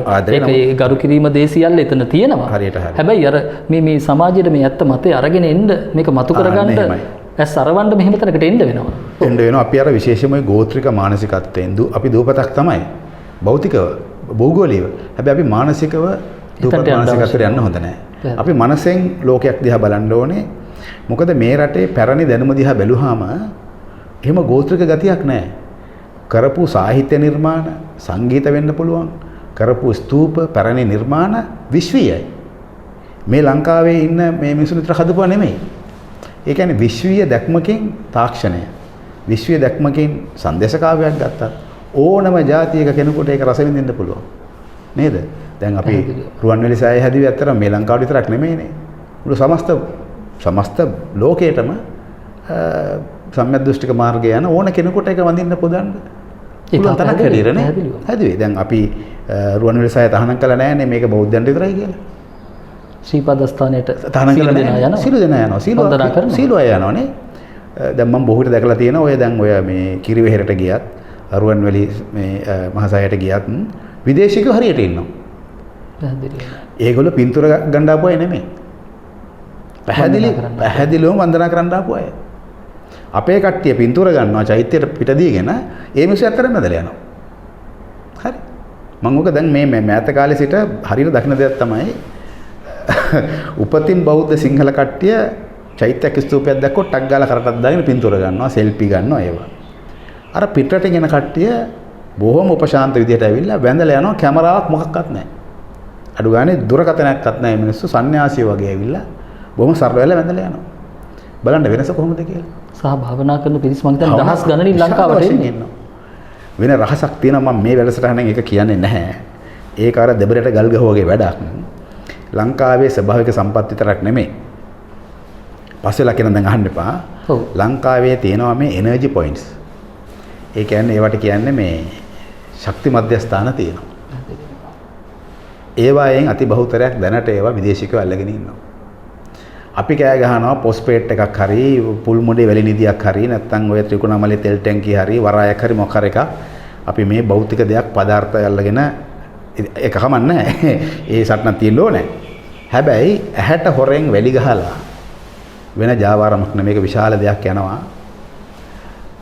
වෙනත් රටවල් වලින් ආපු අය පැහැදිලිවම මේ රටේ එනර්ජි පොයින්ට්ස් ආක්‍රමණය කළා නැහැ. එයයි බොහෝම සාමකාමී විදිහට ඒ තැන් වලට ගිහිල්ලා උපක්‍රමශීලී ඒ තැන් වල තමන්ගේ ඉදිකිරීම කරලා ඒ තැන් වල තමන්ගේ ආධ්‍යාත්මික කටයුතු කරනවා. අනේ උන්ට හිංසාවක් කරන්න එපා. අපේ කට්ටිය වැඩක් ගන්න නැත්නම් ඕගොල්ලෝ හරි ගන්න ඕනේ. අපි අර වර්ගවාදයට යන්න හොඳ නැහැ. නමුත් අපේ කට්ටිය ඒව දන්නේ නැහැ.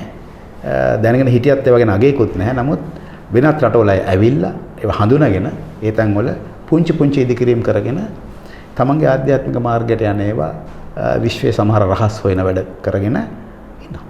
සහ සමහර තැන් ටිකක් තියෙනවා නේද? ඒ තරමටම වටින තැන් ටිකක් මේ විශ්ව ශක්තියින් මේ ගණනය වෙන තැන් ටිකක් මොකක් හරි අර බෝඩ් එකක් ගහලා නාම පූර්ව එල්ලලා පුරා විද්‍යාව කියලා කොටු කරලා එතන විකුණලා යම් කිසි අර ටිකට් එකේ මුදල විතරයි. ඒ කියන්නේ මේ වටිනාකම දන්නේ නැතුව කාට හරි ප්‍රදර්ශනය කරලා මේ වටිනා තැන් ටික යම් තැනකට මේ පුරාවස්තු විදියට වෙන් කරලා තියලා එහෙම නැත්නම් ගරා වැටෙන්න ඉඩ තියලා තියෙන තැනුත් ලංකාවේ ඕනෑ තරම් තිබෙනවා. ඔබතුමා එකට එකඟයි කියලා මම ඔව් එකඟයි. දැන් මේ ලංකාවේ ඔය මම බොහොම මතභේදාත්මක දේවල් තියෙන එක මම අපි පසුව කතා කරමු ඒවා. ඔව් අර ඔබතුමා මේ රහස් අහන්නත් එපා කිව්ව හින්දා මම දන්නවා රහස් ගොඩක් තියෙනවා කියලා. ඒකෙන්ද ඒවා ඒක සුදුසු වෙලාවෙදී අපි කතා කියමු. මොකද ඒ අය බොහොම නිහඬ දෙයක් කරනවා. මොකද උන්ට මේ හිරිහැර කිරීම හොඳ නැහැ. ඒ අය බොහොම නිදහස් හරි සාමකාමී මිනිස්සු. අහිංසක සහ උතුම් මානසිකත්වයක් තියෙන පුද්ගලයෝ ඒ අය ස්ථාන හඳුනගෙන ඇවිල්ලා ස්ථාන වලින් Tamanටත් වැඩක් කරගෙන මේ රට හානියක් නොඅඩු ගානේ ගහක කොලයකටත් හානියක් කරන්නේ නැතුව තමන්ගේ වැඩේ කරගෙන යනවා. සමහර කට්ටියක් ඉතින් මෙහි ඉන්නවා. ඉතින් මොකක් වුණත් ඔන්න ඔව් බලන්න තියෙන දේ. ඒක තමයි අත්ත කතාව. කෙසේ හෝ වේවා අපි ඔවුන් පෘථිවි වාසීන් කියලා ගත්තොත් ඔවුන්ටත් මේකේ අයිතියක් තියෙනවා. හැම දෙයක්ම. අපි එහෙම තැනකට යා යුතු නැහැ. මේ හැමෝම මිනිස්සු කියලා ගත්තට පස්සේ අපිට හිතන්න ගොඩක් දේවල් තියෙනවා. ඔබතුමා කිව්වනේ මේ යම් විදියකට මේ යන්නේ මහා යුග පෙරලියකට කියලා. එතෙන් සිට උදා වෙන යුගයේ තාක්ෂණයෙන් ඉතා ඉහළයි කියලාත් ඔබතුමා කිව්වා. යහපත් දේ බොහෝ මතු වෙනවාය කියන කාරණෙත් කිව්වා. එතකොට ඒ යහපත් පෘථිවි තලය තුල මේ භූමියට ලැබෙන වටිනාකම මොන වගේ වේවිද? මේකේ යම් කිසි විදියකට දෙයක් මතු වෙනවද? දැන් මම මේ හැම ප්‍රකාශයක්ම කරන්නේ ටොලිමයානු ජ්‍යොතිෂයේ ලෝකායතන ජ්‍යොතිෂ සිද්ධාන්ත මත පදනම් වෙලා මිසක් පරිබාහිර කිසි දෙයක් මට එකතු කරන්න අයිතියක් නැහැ. එතකොට මම යම ප්‍රකාශයක් කළොත් ඊට පදනම් වෙච්ච ගණිත ක්‍රමයක් තියෙනවා. ජ්‍යාමිතික හැඩතල තියෙනවා. විශේෂ සිද්ධාන්ත තියෙනවා. එතකොට ලෝකය 2022 අප්‍රේල් මාසයේ ආරම්භ වෙනවා ලෝකයේ විශාල ආධ්‍යාත්මික පිබිදීම. දැන් මම එහෙම කිව්වට ඒක හුදු ප්‍රකාශයක් නේ. ඒක මං රෑ හීනෙන් නැගිටලා කිව්වා වගේ වැඩක් නේ. එහෙම. ඒකට බලපාන ජ්‍යොතිෂ සිද්ධාන්තය තමයි නෙප්චූන් ග්‍රහය අවුරුදු 100කට පස්සේ. ඇත්තටම 120කට ආසන්නයි. 120කට විතර නැත්නම් අපි 100ක් කියලා හිතමු. 100කට පස්සේ තමන්ගේ බලවත්ම රාශියට එනවා. මේ 2022 අවුරුද්දේ අප්‍රේල් මාසයේදී. ඔය සාම්ප්‍රදායික හින්දු ජ්‍යොතිෂයේදී මීන රාශිය අයිතිකාරය හැට සැලකන්නේ ගුරු ග්‍රහය. නමුත් මේ ටොලිමයානු ජ්‍යොතිෂයේදී ලෝකායතන ජ්‍යොතිෂයේදී මීන රාශිය අධිපති හැට අපි සැලකන්නේ නෙප්චූන් ග්‍රහය. නෙප්චූන් ග්‍රහය තමයි විශේෂයෙන්ම ඔය ආධ්‍යාත්මික පැත්තට නැඹුරු කරන, තල්ලු කරන බලවත්ම ග්‍රහයෝ අයගෙන් නායකයා. නෙප්චූන්, කේතු, සෙනසුරු, ගුරු. මේ තමයි අපි අර මෝක්ෂකාරක කියලා කියන්නේ. ආධ්‍යාත්මික පැත්තට නැඹුරු ග්‍රහයෝ. දැන් අපි හඳුනාගෙන ඉන්නේ ගුරු තමයි ඒකට ප්‍රඥාවන්ත භාවයට අධිපති විශේෂම මෝක්ෂයට ඉඩ දෙන ග්‍රහය කියලා. නමුත් නෙප්චූන් ග්‍රහයාගේ සම්බන්ධය තමයි හැම විටම ඒ යම් කෙනෙක් ඉන්න තලයකින් උඩට තල වෙනස් කරන්නේ. ඒක කරන්නේ දැන් ඔය රහත් භාවයක් ලබන කෙනෙකුගේ උනත් ඒ නෙප්චූන් ග්‍රහයාගේ බලය තාම බලවත් තියෙනවා. ඉතින් එහෙම වෙනවා. ඒත් දැන් මෙතන වෙද්දී සිද්ධ වෙන්නේ ශත වර්ෂයකට පසුව නෙප්චූන් ග්‍රහයා තමන්ට හිතකර වාසභවනට ඒ මීන රාශියට අයිති මේක රාශිය අල්ලගන්න එපා. මීන රාශියෙන් පෙන්වන එනර්ජි ට්‍රක් එකක් තියෙනවා. ශක්ති මේ පතයක් තියෙනවා. ඒකේ පොඩි ස්කේල්ස් තියෙනවා. ඒව හරහා යන්න පටන් ගන්නවා. ඒ යනකොට විශාල ආධ්‍යාත්මික පිබිදීමක් හට ගන්නවා. ඒ පිබිදීම හටගන්නේ පැරණි විදිහටම ආගමික ස්වරූපයෙන් නෙවෙයි. ආගමික ස්වරූපයකුත් තියෙනවා. හැබැයි ඉස්සරව හටගත්තේ ඉස්සර ඕනම ආධ්‍යාත්මික දෙයක් පටන් ගත්තොත් ඒක ආගමික මුහුණුවරක් ගත්තා නේ. යම් ආගමික සංස්ථාවකින් ආගමික නායකයෙක්ගෙන් තමයි ආවේ. දැන් මේ පාර පටන් ගන්න එකට ආගමික එකකුත් තියෙනවා. නමුත් ඊට වඩා වෙනත් පැති වලින් වෙන්නේ. මේක දැනට පවතින සංගීත ක්‍රමය වෙනස් වෙන්න පටන් ගන්නවා. දැනට පවතින මේ සාහිත්‍ය ධාරාවන් වෙනස් වෙන්න පටන් ගන්නවා. දැනට තියෙන පුද්ගලයාගේ මනසට ආමන්ත්‍රණය කරන භාෂාවන්. ඒ කියන්නේ අපි දැන් සංගීතය මනසට ආමන්ත්‍රණය කරනවා. කලාව, සාහිත්‍ය, ඔය රචනා කිරීම. ඔය සේරම නෙප්චූන්ගේ නිවේදනය කරන දේවල්. ඒ කියන්නේ මනසට පෝෂණය දෙන්නේ නෙප්චූන්. එයා වෙනස් කරන්න පටන් ගන්නවා ආධ්‍යාත්මික විප්ලවයක් ඒක. ආධ්‍යාත්මික පෙරලියක්. ඒක ඇති කරන්නේ හැම අංශයකින්ම. ඒ කියන්නේ සංගීතය, කලාව, සාහිත්‍ය මේ පැතිවලිනුත් ඒ වගේම සාම්ප්‍රදායික ආගමික ආයතන එක්කෝ ඒවට අනුගත වෙයි. නැත්නම් ඒවා තුළින් අලුත් ධාරාවන් බිහි වෙලා එයි. දැන් එතකොට ඔය මේ නෙප්චූන් ග්‍රහයෙන් ඒ ඇති වෙන ආධ්‍යාත්මික ශක්තිය තමයි මීන රාශිය තුළදී උද්දීපනය වෙන්නේ. එතනදී 2022 අවුරුද්දේදී තවත් විශේෂ දෙයක් සිද්ධ වෙනවා. ගුරු ග්‍රහයත් උතන්ට එකතු වෙනවා. ඒ කියන්නේ අප්‍රේල් මාසයේදී ගුරු ග්‍රහයත් මීනයට එනවා. తాවකාලික ගමනක් එන්නේ. ඇවිල්ලා සංයෝගයක් හදනවා. හදලා ඒක ලොකු උත්තේජනයක් දෙනවා. එකවර අපි කියන්නේ ලොකු මේ ගැම්මක් දෙනවා කියලා කියන්නේ. ගැම්මක් නැත්නම් පිම්මක්. ඇති කළ දෙනවා 2022 අප්‍රේල් මාසයේ සිට. එතකොට ඒවා ලෝකයට අර මේ ගිනි ගන්න ලෝකයට සහනයක්, සුවයක්. එතකොට ඔය දැනට තියෙන ලෝකය යුරේනස් සහ රාහු එකතු වෙලා භෞතික වශයෙන් විනාශ කරනවා. ඒක පැහැදිලිව වෙනවා. ඊට සමාන්තරව ගුරු සහ නෙප්චූන් එකට එකතු වෙලා අප්‍රේල් මාසයේ සිටම අලුත් ලෝකයේ සිතිවිලි ටික හදනවා. thinking pattern එක, attitudes, අපේ හිතන විදිහ, අපේ මනසට දෙන්න ඕන පෝෂණය දෙන්න ඕන විදිහ හදනවා. ඒක ලෝක රැල්ලක් වගේ පැතිරලා යයි. එකපාර වෙන්නේ නැහැ. සාමාන්‍යයෙන් නෙප්චූන්ගේ කාලය අවුරුදු 100කුත් තව අවුරුදු 16ක් ඉස්සරහට යනවා. එතකොට මෙතෙක් අපි ගත කරමින් ආපු අවුරුදු 100කුත් වසර 16ක යුගය හමාරයි. ඒ කියන්නේ මේ තිබුණු සංගීත, සාහිත්‍ය, කලා ඇතුලේ තිබ්බ දෙයට වඩා වෙනස් දෙයක් එළියට එනවා. ඒකෙත් මීන රාශියේදී තමයි අලුත්ම දේ හටගන්නේ. ඊට පස්සේ ඒවා ටිකෙන් ටික අධීරෙන් යනවා. මට මතකයි මම අර 2016 ලිව්ව පොතේ ලිව්වා මේ කාලේ මේ නෙප්චූන් ග්‍රහය ගමන් කරන හැටියට අපිට අඩු ගානේ ජෝතිපාල කෙනෙක්වත් බිහි වෙන්නේ නැහැ කියලා. කලා ක්ෂේත්‍රයේ ඉන්න අයට අගෞරවයක් නෙමෙයි. ඇත්තටම මම හිතනවා ඔබ මට වඩා අලුතෙන් ආපු પરම්පරාවට අයිති කෙනෙක්. ඔබේ પરම්පරාවෙන් ආපු මතක හිටින ගායකයෙක් හෝ ගායිකාවක් හෝ සින්දුවක් හෝ මට කියන්න. ඇත්තටම මම ඒ කාරණේ තාම හොයනවා. හැබැයි මගේ කාලේදී ආපු අයගේ නම් බැලක් මට කියන්න පුළුවන්. සින්දු එළි වෙනකන් කියන්න පුළුවන්. ඒතරම් මතකයේ කාවදිනවා. අදත් අලුත් ඒවා දුවන්නේ පරණ තෙල් දාලා තමයි. පරණ මුහුන් දාලා තමයි දුවන්නේ. ඔය අලුත් සින්දු ගොඩක් මැද්දට පරණ ගායකගේ සින්දුවක් දාලා තමයි දුවන්නේ. නැත්තම් ඔය රේඩියෝ වහන්න වෙනවා. මට එකතු කරන්න අවසර දෙන්න. මට කියන්න අවශ්‍ය වුණෙත් අපි ආදරය කරන්නෙත් අපේ හදවතේ තියෙන්නෙත් අපි ඉන්නෙත් ඒ යුගයේ. ඒක තමයි. මොකක්ද මේ වෙනස කියන කාරණය යම් තැනක ප්‍රශ්නයක් තියෙනවා. ඒක ඔය දැන් බිහි වෙන අයගේ දෙයක් නේ. මම ඒක දකින්න ඉතින් මගේ ඇහෙන්නේ මගේ කන්නාඩියේ ජ්‍යොතිෂයනේ. ඒක දැන් බිහි වෙන අයගේ ශක්තියන අඩුකමක් නෙමෙයි. කුසලතාවයන් අඩුකමක් නෙමෙයි. තාක්ෂණ අඩුකමක් නෙමෙයි. ඔක්කොම තියෙනවා පෙරට වඩා. හැබැයි ඕනෑම දෙයක් ඇති වෙන්න නිසි කාලයක් තියෙනවා. දැන් මම මේ නීතිවාදයකට යනවා නෙමෙයි. බෞද්ධ සාහිත්‍යය මම කියන්නේ බෞද්ධ දර්ශන බෞද්ධ සාහිත්‍යයේ කියනවානේ බුදුන් වහන්සේ පස්මහ බැලුම් බල්ලා යාවි කියලා. කාලය කියන එක බැලුවනේ. කාලය පිතා පැහැදිලි. කාලය බැලුවා නේද? උචිත කාලය බැලුවානේ. ඒතර උන්වහන්සේ බුදු වෙන්න වණගයි කාලය බැලුවේ. බුදුවරයෙක් පහළ වීමට උචිත කාලය තියෙනවා ලෝකේ. ඒ කාලය තමයි ඒක වෙන්නේ. ඒ කාලය තමයි අපි ජ්‍යොතිෂයෙන් ගණනය කරන්නේ ලෝකායතන ජ්‍යොතිෂයෙන්. එතකොට ඔය අලුත් ධර්මික රැලි සංගීත සාහිත්‍ය කලා ශිල්ප වල ප්‍රබෝධය ඇති වෙන්නේ ඊට උචිත කාලය යනකොට. එතකොට ඊට කලින් මොනතරම් හොඳයි ආවත් ඒවා පවතින්නේ නැහැ. ආපු අයගේ වරද නෙමෙයි තියෙන්නේ. ආපු කාලේ වරද. හැබැයි 2022 අප්‍රේල් මාසයෙන් පස්සේ ඔන්න මේ ආපු අංකුර කලාකරුවන්ට සත වර්ෂයක් පවතින වැඩ කරන්න පුළුවන් පිහිටීම් තියෙනවා. ඒක කාලේ හැටියට වෙන දෙයක්. ඉතින් ඒක ලංකාවට විතරක් නෙමෙයි මුළු ලෝකයටම මේ වැඩේ සිද්ධ වෙනවා.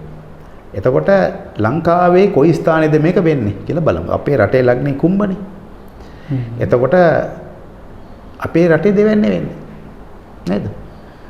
දෙවැනි ස්ථානයේ තමයි මේක වෙන්නේ. එතකොට දෙවැන්න කියලා කියන්නේ බොහෝ විට අපේ මේ හඬ නිකුත් වෙන තැන, අපේ ගෘහස්ත ස්ථාන, අපේ බස, ඒ වගේම අපේ කුටුම්බ සංරක්ෂණය, තරමක අපේ වත්කම. එතකොට අපේ තිබුණු වත්කමක් හැටියට අපේ කුසලතාවයන් එළියට එනවා. ගන්න පුළුවන් කාලයක්. අපේ රටේ ඉහළම වත්කම හැටියට අපිට අලෙවි කරන්න පුළුවන්කම තියෙන්නේ මේ රටේ වරායවත්, මුහුදවත්, පොස්පේට්වත්, ඔය තෙල් ටැංකියවත් නෙමෙයි මේ රටේ හැංගිලා තියෙන කුසලතාවය. ඒක තමයි මේ රට ලෝකේ අල්ලගන්න පුළුවන් හොඳම දේ තමයි සහජ කුසලතාවයන් මිල කරන්න බැරි තරම් සම්පතක් බවට අපේ රටේපත් වේ. ඔන්න ඉංගියක් දුන්නා. ලංකාව දිනු වෙනවා නම් ඒ වගේම අපේ තියෙන ආගමික, ආධ්‍යාත්මික උරුවන්, ආධ්‍යාත්මික හැකියාවන්, අපේ ආධ්‍යාත්මික ආభాෂයන් ඒවා ලෝකේ පුරා මහා වටිනාකමක් බවට පත් කරන්න පුළුවන්. ඒ සඳහා උචිත ධර්මදේශකයෝ, උපදේශකයෝ, ඒ වගේම කලාව පැත්තෙන්, ධර්මයේ පැත්තෙන් ලෝකේ පුරා විසිරයයි. එහෙම ගියොත් ලංකාවට එකෙන් ප්‍රයෝජනක් ගන්න පුළුවන්. ඉතින් කාලය ආවට වැඩේ ගත්තේ නැත්නම් ඒක කරන්නේ නැහැ. ප්‍රශ්නයක් තියෙනවා. ඒ කියන්නේ යලට මහට කුඹුර අස්සද්ද වගේ නැත්නම් ගෙදරට ගල් දෙන්නේ නැහැ නේ. වීගෝනිය නේ. යලාවාම අපි ගිහිල්ලා කුඹුර කොටලා අස්වද්දලා අස්වැන්න ගන්න ඕනේ. මේ වගේ ඔන්න දිනු වෙනවනම් වෙන මොකක්වත් නෙමෙයි. අපේ සම්පත් නෙමෙයි, භෞතික සම්පත් නෙමෙයි. අපෙන් අරන් ආපු සංස්කෘතිකමය දැනුම් පැත්තෙන්, කුසලතාමය පැත්තෙන් අපිට තියෙනවා ලෝකයක් දිනන්න පුළුවන් විදිහේ සම්පත්. ඒ වෙන් ප්‍රයෝජන ගන්න පුළුවන්. ඉතින් බලමු ගන්නවද නොගන්නවද කියන එක මගේ ප්‍රශ්නයක් නෙමෙයි. ගන්න පුළුවන් කාලයක් එනවද නැද්ද කියන එක විතරයි මට කියන්න පුළුවන්. මම හිතන්නේ එතුමා යම් විදියකට මේ රහස් කියන්නේ නැහැ කියලා කිව්වට මේ ටික ඇතුලේ රහස් දෙක තුනක් කිව්වා කියලාත් මට හිතෙනවා. ඒ රහස හඳුනා ගන්නට, රහස කියවා ගන්නට ඔබ සමත් වේද කියන ප්‍රශ්නෙත් යම් තැනක තියෙනවා. හැබැයි ඔබ සබුද්ධිකයි කියන විශ්වාසයෙන් ඉඳගෙනයි අපි මේ සාකච්ඡාව හරවත් අරගෙන එන්නේ. මම සාකච්ඡාව නවත්තන්න තැනක් හොයමින් මම මේ එන්නේ. මට තාම ඒක මුණ ගැහෙන්නේ නැහැ. හැකි ඉක්මනින් අපි මේ කාලයත් එක්ක කරන ගනුදෙනුවනේ මේ සමාජය ගත්තට පස්සේ මේ data එක මහා පුදුමාකාර ඒ තුල තියෙන්නේත් අර හැමතැනම තියෙන යම් විදියකට තියෙනා වූ අර ව්‍යාජෙම යම් නිකන් අර ඒක ඇතුලේ තියෙන මහා ඛේද වාචකයක් ඒ ගැන කතා කරන්න බෑ අපිට. එතන තියෙන්නේත් මේ සමාජයේ නොමගැවීමක්. කෙසේ හෝ වේවා අර අපි අර පරිණාමවාදී මේක සරල රේඛාවක් වගේ නෙමෙයිනේ ගමන් කරන්නේ. සර්පිලයක් වගේ. අපි ඊට මේ පැහැදිලිව ගත්තොත් මේ බුදු දහම තුල ගත්තට පස්සේ මේ අර සංසාර චක්‍රය ගැන කතා කරනවනේ. ඔව් සර්පිලයක් වගේ. ඔව් එතකොට මම මේ එන්න හදන එක තමයි ඔබතුමා කියනවා ඊට මේ බිහි වෙන යුගය ගැන අර රහස් දෙක තුනකුත් කිව්වනේ. රහසක් අල්ලගෙන මම මේ ඒ ඔස්සේ යන්න උත්සාහ කරන්නේ. කෙසේ හෝ වේවා අර තා දියුණු යුගයක්. ඉතා දියුණු මිනිස්සු අධ්‍යාත්මික වැඩුණු යහපත් පිරිසක් මෙන්න මේ තැනකදී මතුවෙනවා වෙන්නටද පුළුවන් වගේ එකක් දැනෙනවා. එහෙම වෙන්න පුළුවන් නේද? සංසාර චක්‍රය ගත්තට පස්සේ එවැනි උත්තුංග මිනිසුන් ඉපදෙනවා මරනවා මෙහෙම යන තැනදී ඔය නෙප්චූන් මීන යුගයේ තමයි එවැනි පුද්ගලයෝ ලෝක පරිමාණව. පුද්ගලයෝ නෙමෙයි කියන්නේ ලෝක මේ රැලි නැත්නම් ලෝක ප්‍රවණතා හටගන්නේ. ඒ කියන්නේ කාලය කියන්නේ ඒකනේ. කාලය කියන්නේ ඒ සාමූහික ජන විඥානයක් වැඩ කරන හැටි තමයි කියන්නේ. ඒ බුද්ධෝත්පාදයක් වෙන්නේ ඒ සාමූහික ජන විඥානය සකස් වෙන්න ඕනේ ඒ බුදුවරයෙක්ගේ බණ අහලා තේරුම් ගන්න පුළුවන් මට්ටමට. එතකොට ඒක මේ තනි පුද්ගලෙක් විසින් කරන දෙයක් නෙවෙයි. ඒක යම්කිසි සමාජ මේ ලෝකයේ සාමූහික ජන විඥානය කියන එක. ඒක හැදුවේ ලෝක පරිමාණයෙන්. දැන් හරි පුදුමයි ඒක. දැන් ඇතැම් විට මේ සමාන්තර බුද්ධිය හටගෙන තියෙනවා. දැන් ක්‍රිස්තු පූර්ව 6 කියන එක අපි ගත්තොත් පුරාවිද්‍යාව අනුව ඉන්දියාවේ ඒ වගේම බුද්ධ විප්ලවයක් හට ගන්නවා. බුදුන් වහන්සේ ඇතුළු ඒ පිරිසකින් ඈ. ඒක සාංඛ්‍ය වෛශේෂික දර්ශන ඒවා බොහොම ගැඹුරු ධර්ම දේවල් දාර්ශනික පැත්ත. ඒටම සමාන්තරව ග්‍රීසියේ බොහොම බුද්ධ විප්ලවයක් හට ගන්නවානේ. ප්ලේටෝ නේ, ඇරිස්ටෝටල්, සොක්‍රටිස්ලා ඒ වගේ විශාල බුද්ධි කලම්බනයක් හට ගන්නවා. එතකොට එක පැත්තකින් පෙරදිග හට ගන්නවා, එක පැත්තකින් අපරදිග හට ගන්නවා. හැබැයි සමාන්තරයි. ওই දෙකල කතා වෙලා දෝක් කරේ නැහැ. ඒ යම් කාලේ එනකොට බුද්ධි විප්ලව හට ගන්න, බුද්ධි ප්‍රබෝධය හට ගන්න යුග තියෙනවා. ඒ වගේ කට්ටියකට කතා වෙන්න ඕනේ නැහැ. කාලය අනුව සාමූහික ජන විඥානය නිර්මාණය වෙනවා. ඒ අනුව පෙරදිගින්, අපරදිගින්, මැද පෙරදිගින් හැමතැනින්ම සමාන විදිහේ රැලි ගලාගෙන එනවා. තමයි එක තැනකින් පටන් අරන් යනවා කියන එක නෙමෙයි යෝකේ අර්ථය. එහෙම වුණාම තමයි ගෝත්‍රික වෙන්නේ. ඉතින් ඒ හින්දා දැන් මේ බෞද්ධයෝ හැමතැනම ඉන්නවා. ඒ වගේ ඒ කතන්දරය වගේ මේක බෞද්ධ කියන එකට කොට කරන්නත් හොඳ නැහැ. දියුණු දෙයක් හට ගන්නවා. ඉතින් ඒක තමයි වෙන්න යන්නේ. ලංකාවට ඒක හොඳයි. ඒ වගේම ලංකාවේ කේන්ද්‍රය අවුරුදු 30කට පස්සේ සෙනසුරු ග්‍රහය බලවත් වෙනවා. අප්‍රේල් මාසයේ සිට ලංකාවේ කේන්දරේ ඒක හරි බලවත් පිටීමක්. ඒ වගේම මේ ගුරු ග්‍රහය තමන්ගේ අස්ථාවර භාවයේ මැඩගෙන දැන් රටේ ලග්නය මතමයි නොවැම්බර් මාසේ 21 සිට ගමන් කරන්නේ. එතකොට ඊට පස්සේ ගමන් කරන රටේ ලග්නෙන් දෙවන්නේ ඔය නෙප්චූන්ගේ පිහිටීමත් එක්කම ගත්තොත් රට ආධ්‍යාත්මික වශයෙන් උත් ලෞකික භෞතික වශයෙන් උත් අද මේ තියෙන තත්ත්වයට ඇති කිසි කෙනෙක් හිතන්නේ අපිට උලුස්සන්න පුළුවන් කියලා මෙතන කෙටි කාලෙකදී. නමුත් ජ්‍යොතිෂය අනුව නම් මම පිළිගන්න ගණිතය අනුව නම් ඒක වෙන්න පුළුවන් දෙයක් වෙන දෙයක් හැටියට පෙන්වන්නේ. විශේෂයෙන්ම අපේ රටටත් 2022 අප්‍රේල් මාසය හරි තීරණාත්මක මාසයක්. තව පුංචි රහසක් කියන්නම්. රහසන් මේක කියන්න ඕන දෙයක්. 2006 සිට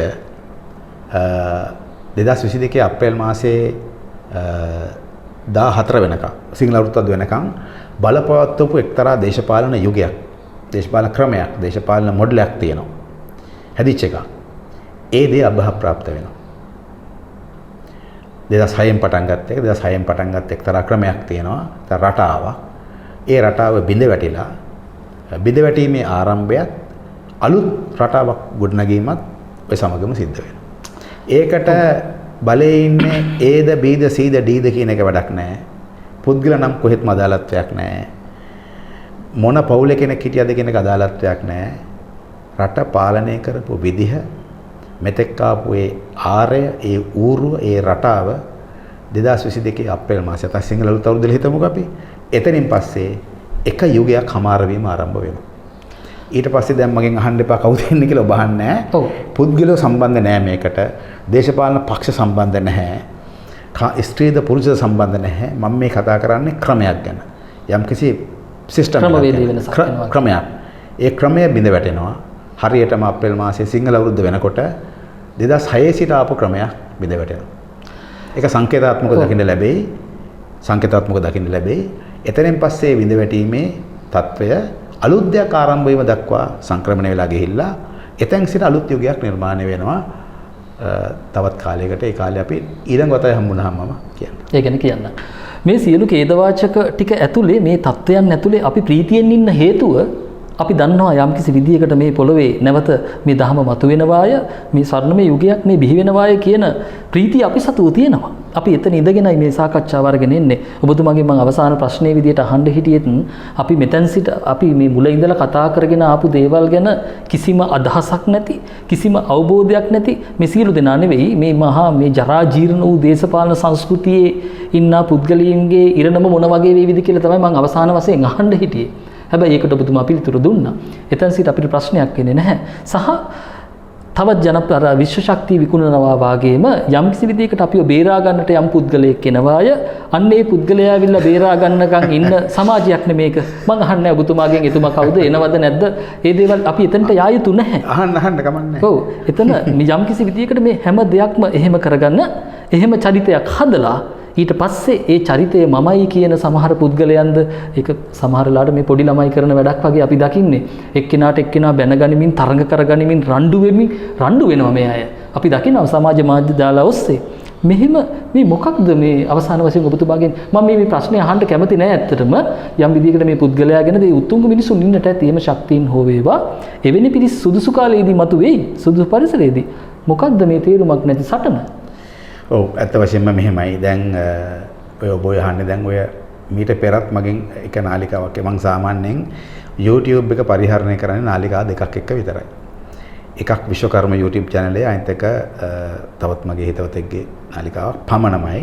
වෙන ඒවට මම පෙනී හිටින්නේ නැහැ. මොකද මට විශ්වාසයක් තියෙන්න ඕනේ ඒවා මිනිස්සු අතර අර ලෙජිටමසි එකක් ඇති වෙන්න ඕනේ. සුජාත භාවයක් පිළිගැනීමක් ඇති වෙන්න ඕනේ. ඒ දේ කරන්න නැත්නම් ඔය රැල්ලට ගිහිල්ලා එක කියලා මම එච්චර කැමති නැති නිසා මම ගොඩාක් දුරට මේවට එනවා අඩුයි. ඒ කියන්නේ ඔය කතා කරන හැම එකටම මම යන්නෙත් නැහැ. නමුත් මේක මම කියන්න ගත්තාමත් කියනවා. ඉතින් එහෙම එකකුත් තියෙනවා මගේ. ඔය දේශෙන් කතන්දරේනේ කෙලින්ම අහන්නේ. පැහැදිලිව. හරිද? ඔය දේශෙන් කියන්නේ සාහිත්‍යයේ නිර්මාණයක් හැට මගේ පෞද්ගලික විශ්වාසය.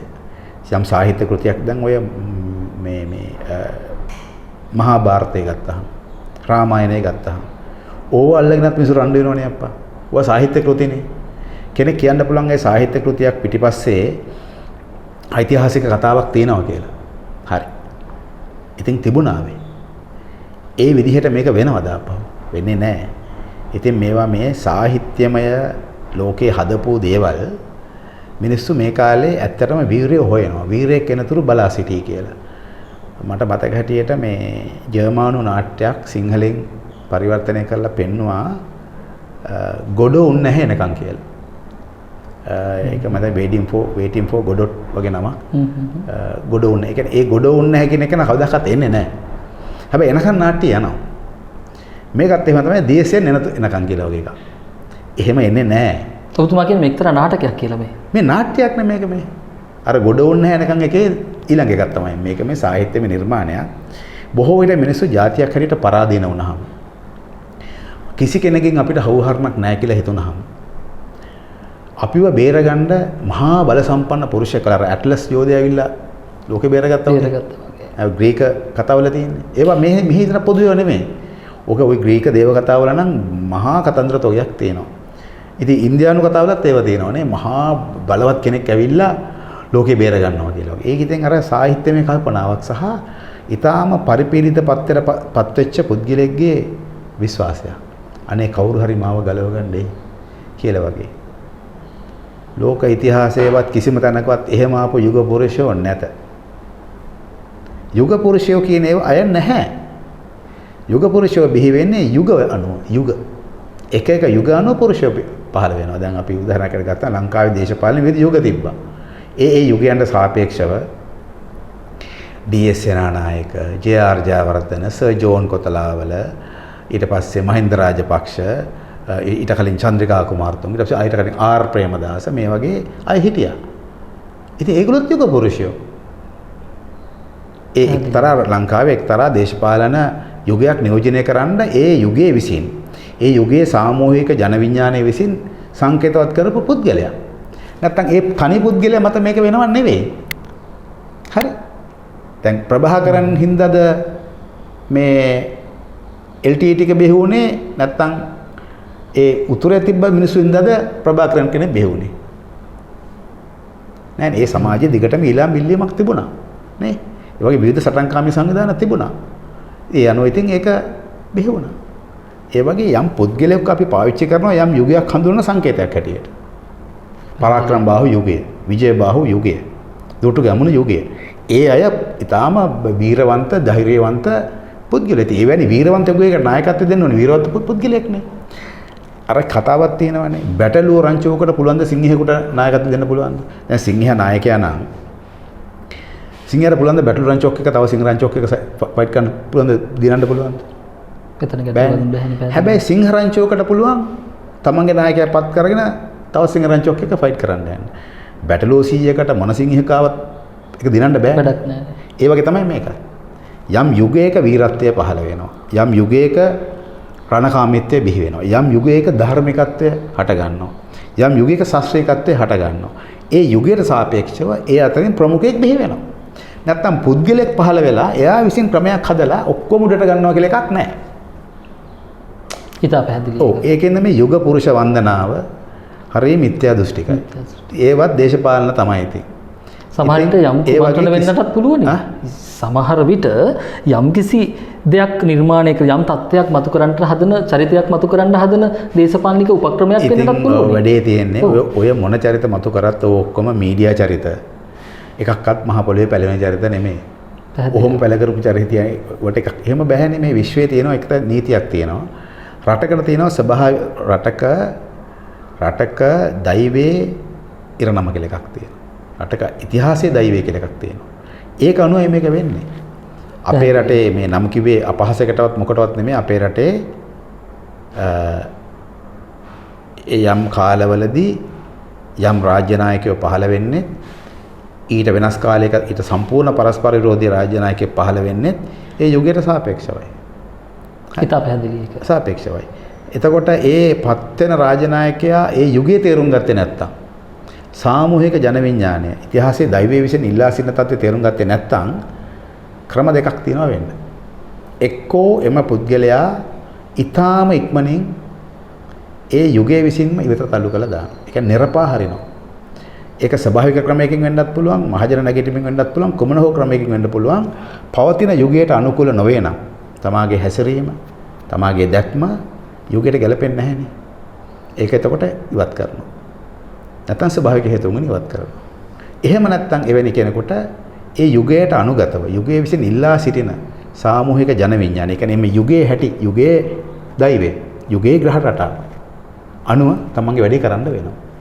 එහෙම යුගයට අනුකූල වැඩ කරපු හැම අයම වීරය වෙලා තියෙනවා. ස්මාරක හදන ඉතිහාසයේ වීරයෝ හැටියට, සුන්දර මිනිස්සු හැටියට සටහන් වෙලා තියෙනවා. ඒ අතරින් අපි අදත් ඔය ලංකාවේ ඉතිහාසයේ නම් කරන විජයබාහු, පරාක්‍රමබාහු, දුටුගැමුණු එවැනි අය වීරත්වයට පත් වෙලා තියෙන්නේ ඒ සාමූහික ජන විඥානය, ඒ පැවති යුගයට සාපේක්ෂව ඒ අය තමාගේ පෞද්ගලික කැපකිරීම දාලා ඒ යුගයට අවශ්‍ය දේ කරපු නිසා.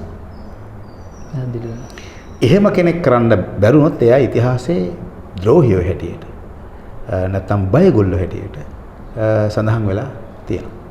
ඒකෙන්ද මේක තේරුම් ගන්න ඕනේ ලෝකය රටක් වැඩ කරන නිශ්චිත කාල තියෙනවා, යුග තියෙනවා. ඒවා හඳුනා ගන්න තමයි අපිට ග්‍රහය උදව් කරන්නේ. නැත්නම් ග්‍රහ වින්දා වෙනවත් නෙමෙයි. එතකොට මම ඔබට මේ ඔක්කොම කියන්නේ මට ඇති කිසිම අධිමානසික බලයකින් මොකක්වත් නෙමෙයි. භාවනා කරලා ගත් එකක්වත්, දෙවියන්ගෙන් අහලවත්, මේ අපේ තාත්තා හරි අම්මා හරි මැරලවත් මගේ අම්මා තාත්තා කවුරක්වත් ජෝතිෂය දන්නේ නැහැ. එයා තාම ජීවිතුන් අතර ඉන්නවා. අම්මා මේ මගේ තාත්තා නැති වෙලා එයා මේ දන්න ජෝතිෂයක් නැහැ. ඒ වගේ මට කර්ණ මුණ්ඩත් මුකුත් නැහැ. සාමාන්‍ය මිනිහෙක් වගේ මම හොඳට කන බොන මිනිස්සෙක්. ඒ වගේම මේ ඕනම තැනක යන කෙනෙක් ඒ ප්‍රශ්නයක් නැහැ. කිසිම අධිමානසික හැකියාවල් මට නැහැ. මේවා කියන්නේ මම ඉගෙන ගත්ත ගණිතය, ග්‍රහයන් පිළිබඳ චලිතය පාවිච්චි කළා විතරයි. මම කිව්ව ටික ඔක්කොම ටික ඔබතුමාටත් ඉගෙන ගත්තොත් මේ විදිහටම මීට වඩා හොඳින් කියන්න පුළුවන්. ඒකින්ද මම මේ කියන එකත් මම මේ වීරයෙක් වෙන්න කිව්වා නෙමෙයි. මේ මම කියන දේ මම කියන්න පදනම් කරගත්ත විද්‍යාව, ගණිතය, ඒ පුරෝකතන රටාව ඉගෙන ගන්න ඕනම කෙනෙකුට මටත් වඩා හොඳින් ඒක කියන්න පුළුවන්. ඒකින්ද මේ කියන මමත් ඔබට වඩා විශේෂ පුද්ගලයෙක් නෙවෙයි. එකම වෙනස තියෙන්නේ ඒක මම ඉගෙනගෙන තියෙනවා. ඔබ ඒ ගැන මගෙන් ප්‍රශ්න අහනවා. යම් දාසක ඔබ මගෙන් ප්‍රශ්න අහන එක නවත්තලා ඔබ ඒක ඉගෙන ගත්තොත් ඔබ කියන දේ මට අහුම්කම් දෙන්න පුළුවන්. ඒ හින්දා අපි කවුරුවක්වත් මහා ලොකු වීරයෝ නෙමෙයි. අපි කවුරුවක්වත් විශ්වයට උඩින් ඉන්න මිනිස්සු නෙමෙයි. අපි හැමෝම විශ්වයේ කියවන අය. ඉතින් හරියම මහ පොළවේ ජීවත් වෙන්න ඕනේ. ඕනම පුරෝකථනයක් කරන කෙනෙක් ඒ පිළිබඳව මුලින් තමන්ට අවංක වෙන්න ඕනේ. මේ කියන දේ මම ඉගෙනගත්ත ශාස්ත්‍රයට, ඉගෙනගත්ත සිද්ධාන්තයට, ඉගෙනගත්ත නියමයට එකඟයි. දෙපාරක් තුන්පාරක් තමන් හදලා බලන්න ඕනේ. හරිද? තමන්ට ෂුවර්ද? ඊට පස්සේ ඒක ප්‍රකාශ කරපත්. සමහර විට අපි පුරෝකථනයක් කරලා නොකිය ඉන්නවා. ඒ කියන්නේ සමහර දේවල් දැක්කත් නොකියන්න ඕනේ. එහෙම තියෙනවා. ඒවා අපි ඒ හැංගීමක් නෙමෙයි. කියන්න ඕන එකක්ද මේක, නොකියන්න ඕන එකක්ද කියන එක ගැන තියෙනවා. කියන්න ඕන ඒවා වුණත් බොහෝ කල දැනගෙන නිසි අවස්ථාව වෙනතුරු ඉන්නවා. එහෙම දැකපු පොලිට යමක් කියන්න බෑ. මේක විද්‍යාවක්. මේක පැහැදිලිවම ඉගෙන ගන්න ඕන, හදාරන්න ඕන, යලි පුහුණු කරන්න ඕන පැහැදිලි ලෝකයේ පිළිගත්ත විද්‍යාව. කාලගුණ විද්‍යාඥයෝ වගේම, දේශපාලන විද්‍යාඥයෝ වගේම, ආර්ථික විද්‍යාඥයෝ වගේම ජ්‍යොතිෂයත් විද්‍යාව. පැහැදිලි පිළිගත හැකි විද්‍යාවක්. ඒක ලෝකේ ලංකාවේ නැහැ ඇත්තටම විශ්වවිද්‍යාල මට්ටමේ. නමුත් ඇමරිකා එක්සත් ජනපදයේ ඒ වගේම එංගලන්තය තවත් යුරෝපියන් රටවල් ගණනාවක මේ විෂය පශ්චාත් උපාධි මට්ටමට, ආචාර්ය උපාධි මට්ටමට උගන්වනවා. එතකොට එහෙම උගන්වන්න ඒකේ ලංකාවේ යම් උත්සාහයක් තිබ්බා මේක විශ්වවිද්‍යාල මට්ටමට ගේන්න. මම හිතන්නේ ඒක අකර්මණ්‍ය වුණා. කොහොමත් මේක ඇත්තටම එම විධිමත් විෂයක් බවට මේක එක ගුරුකුල මේ බොරු මනස්ගාත පරණ පොත් ඇද මේ අර රාහු කාලේ අර කාලේ මේ කාලේ කියන ගජබින් අතාරින්න නැතුව මේකේ තියෙන විද්‍යාත්මක පැත්ත මේකේ තියෙන ගණිතමය පැත්ත ගත්තොත් මේක පොදු සමාජයට දැනුමක් විය යුතු විෂයක් මම කියන්නේ. ඒ කියන්නේ Tamanටම සුබ මුහුර්තයක් හදාගන්න ඉගෙන ගත්ත දාට මිනිසුන්ට මේකේ මහා මැජික් එකක් නැති බව තේරෙයි. Tamanගේම කේන්දරේ බලා ගන්න Tamanට සාමාන්‍යයි හැකියාවක් ලැබුණු දාට මේකේ මැජික් එකක් නෙමෙයි මේකේ තියෙන ශාස්ත්‍රානුකූල පැත්තක් මේකේ තියෙන සත්‍යයක් වැටහෙයි. ඕනම කෙනෙක් මේක දිහා මැජික් එකක් වගේ අద్භූතයක් වගේ බලන්නේ Taman ඒක නොදන්න තාක්කල් පමණයි. ඉගෙන ගත්තට පස්සේ යට ඒ ගැන විශ්වාසයකුත් ඇති වෙනවා. Tamanට Taman දේ කරගන්න පුළුවන්. ඉතින් ඒ වගේ ඒ අතරින් වෘත්තිකව බිහි වෙනවා දැන්. ලෝක ජීවිතේ හැමෝටම මූලික සෞඛ්‍ය අධ්‍යාපනය තියෙනවානේ. හැබැයි හැමෝම තමන් බෙහෙත් කරගන්න යන්නේ නැහැනේ. නමුත් මේ ජ්‍යොතිෂය ගැන තියෙන දේ තමයි හරි গুপ্ত වෙලා. සාමාන්‍ය මිනිහගෙන් පුළුවන් තරම් උඩට උස්සලා තියෙනවා. දැන් ඔය පරණ කට්ටිය කේන්ද්‍ර ලියනත් එහෙමනේ. ශක වර්ෂ, අර වර්ෂය කියන සාමාන්‍ය කෙනෙකුට කියලා කවදාකවත් තේරුම් ගන්න බෑ. සමහර තම උපන් අවුරුද්ද කියන්නේ කොහොම කේන්ද්‍රය බලලා අනේ මහත්තයා ශක වර්ෂය 1800 ගණන්. හරි. මහා පටලවිල්ලක් එතන. නෑ ඉතින් අර ওই ශක කියන රජුරවන්ට උපහාරයක් හැටියට පාවිච්චි කරලා තියෙන මේ ශක වර්ෂය ලියන්න. නමුත් මේක සාමාන්‍ය මිනිසුන්ගෙන් එක මේ දුරස්ත කරන්නත් මේ දේ හේතු වෙනවා. ඉතින් මේක පුළුවන් තරම් මිනිසුන්ගේ හංගනවා මේ විෂය. හංගනකොට මොකද වෙන්නේ? හංගනකොට මේක ඇතුලේ වංචනිකයන්ට රඟපාන්න හරි ලේසි. හරි. වංචා කරන අයට, බොරු කරන කට්ටියට, ප්‍රෝඩා කරන කට්ටියට මේකේ රඟපාන්න අවස්ථාව වැඩි. ඒයි මේක මිනිස්සු දන්නේ නැහැනේ. හැබැයි පුළුවන් තරම් මේ දැනුම සරල මාර්ගයෙන් හරි. හැබැයි මේ රටේ හුඟක් ජ්‍යොතිෂ කරනවා. ඇත්තටම හුඟ දෙනෙක් කරනවා. දැන් කරනවා ඒක පොත්පත් ලියනවා, ලිපි වලට පත්‍ර වලට ලියනවා, ඉස්සර වගේ නෙමෙයි. සමාජ මාධ්‍ය වලට ලියනවා. ඒ අය තමන්ගේ ශ්‍රමයනේ ගත කරන්නේ. හුඟ දෙනෙක් ලියනවා. හරි මේ හොඳ ප්‍රවණතාවයක් දැන් තියෙනවා. දැන් ටික මේක සමාජයට කාන්දු කරනවා. ඒක හොඳයි. හොඳ දෙයක්. ඉතින් ඒ වගේ මේක පුළුවන් තරම් පොදු සමාජයේ පොදු දැනුමක් බවට භාවිත කරපු දාට ඔය වගේ ගල් පෙළන්න බොරු වලට ඉඩක් නැහැ. මම හිතන්නේ බොහොම වටින තැනකට ආවේ. මෙතන මේ සාකච්ඡාවට යම් විදියකට අපි මත සම්බන්ධ කරමු. එහෙම තැනක ඉඳලා අදට මේ සාකච්ඡාව හමාර කරන්න හොඳම තැන මෙතන කියලා මට හිතෙනවා. අඳුරේ අතපත ගන්නවා වෙනුවාට මේවා නිවැරදිව කියවා ගන්නවා නම් මේ අපි කතා කරපු දේවල් ටික ඇතුලේ මේ විග්‍රහ කරගන්න පුළුවන් නම් සහ ඔබට වෙනස් මතයක් තියෙනටද පුළුවනි. විවිධාකාර දේවල් මේ ජ්‍යොතිර්වේදයේ ඇතුලේ විවිධ තැන්වල ඉඳගෙන මේ සාකච්ඡාව කරන හින්දා එවැනි දෙයක් තියෙනවා නම් පෙරලා අපිට ඔබේ ප්‍රතිචාරය ලියා එවන්න. එහෙම තැනකදී ඒ වෙනුවෙන්ද අපි තවදුරටත් මේ සාකච්ඡාව ඉදිරියට අරගෙන එන්නටත් සූදානම්. කෙසේ හෝ වේවා අපිට අවශ්‍ය වුණේ යම් විදියකට මේ අඳුරට අපි ආලෝකයක් දැල්වන්න, පහනක් පත්තු කරන්නයි අපි උත්සාහ කරේ. එහෙම තැනක ඉඳගෙන අපි යහපත් තැනකට සමාජය අරගෙන යමු. ඔබතුමන්ට බොහොම ස්තුතියි මේ කාරණා ටික අපිට අරගෙන ආවට. ඉතා දීර්ඝ විස්තරයක් මේක ඇතුළේ තව ප්‍රශ්නාර්ථ ගොඩක් තිබුණා. ඔබතුමා තවදුරටත් රහස් කීපයකුත් කියන්නටත් තියෙනවා අය කිව්ව හින්දා අපි නිසකවම දන්නවා අනාගතයේ දවසක අපි මුණ ගැහෙනවා කියලා. සහ මේ පෘථිවි තලය තුල ඒ අපි ප්‍රාර්ථනා කරන ලෝකය බිහි වෙනවාය කියන එක ඒක සත්‍යක්මයි කියන විශ්වාසය ඉඳගෙන එහෙමනම් අවසරයි සමුගන්න. ඔබතුමන්ට බොහොම ස්තුතියි. මටත් එක තප්පරයක් දෙන්න මේ විශ්වකර්ම මේ YouTube නාලිකාවෙන් තමයි මම ඇත්තටම මේ ඔය YouTube මගේ පළවෙනි වැඩසටහන කරේ YouTube එකක් කරේ දිනේෂ් තමයි මේ විශ්වකර්ම YouTube නාලිකාවේ. එදා සිට මම අදත් අර ඥාතීන් වගේ අපි එකට වැඩ කරනවා. ඉතින් මට මේ මෑතක රංචන ඔබේ අර ප්‍රේක්ෂක ප්‍රමාණය මිලියනයක්ම වගේ කියලා. ඒකත් ලේසි පාසු ජයග්‍රහණයක් නෙමෙයි මේ කාලේ හැටියට උග්‍ර තරඟකාරී පරිසරයක විවිධ වෙළඳ උපක්‍රම මැද්දේ බොහොම දුෂ්කර ගමනක් ගියේ. මම ඔබේ නාලිකාවේ ආරම්භයේ සිටම දන්න කෙනෙක්. ආරම්භක අවස්ථාව නෙමෙයි ආරම්භයේ සාමාන්‍ය මට්ටමට මේ වර්ධනය වෙන අවස්ථාවේ සිටම මම දන්න කෙනෙක්. මේක ආපු දුෂ්කර ගමන් මාර්ගයේ තරමක් මම දන්නවා.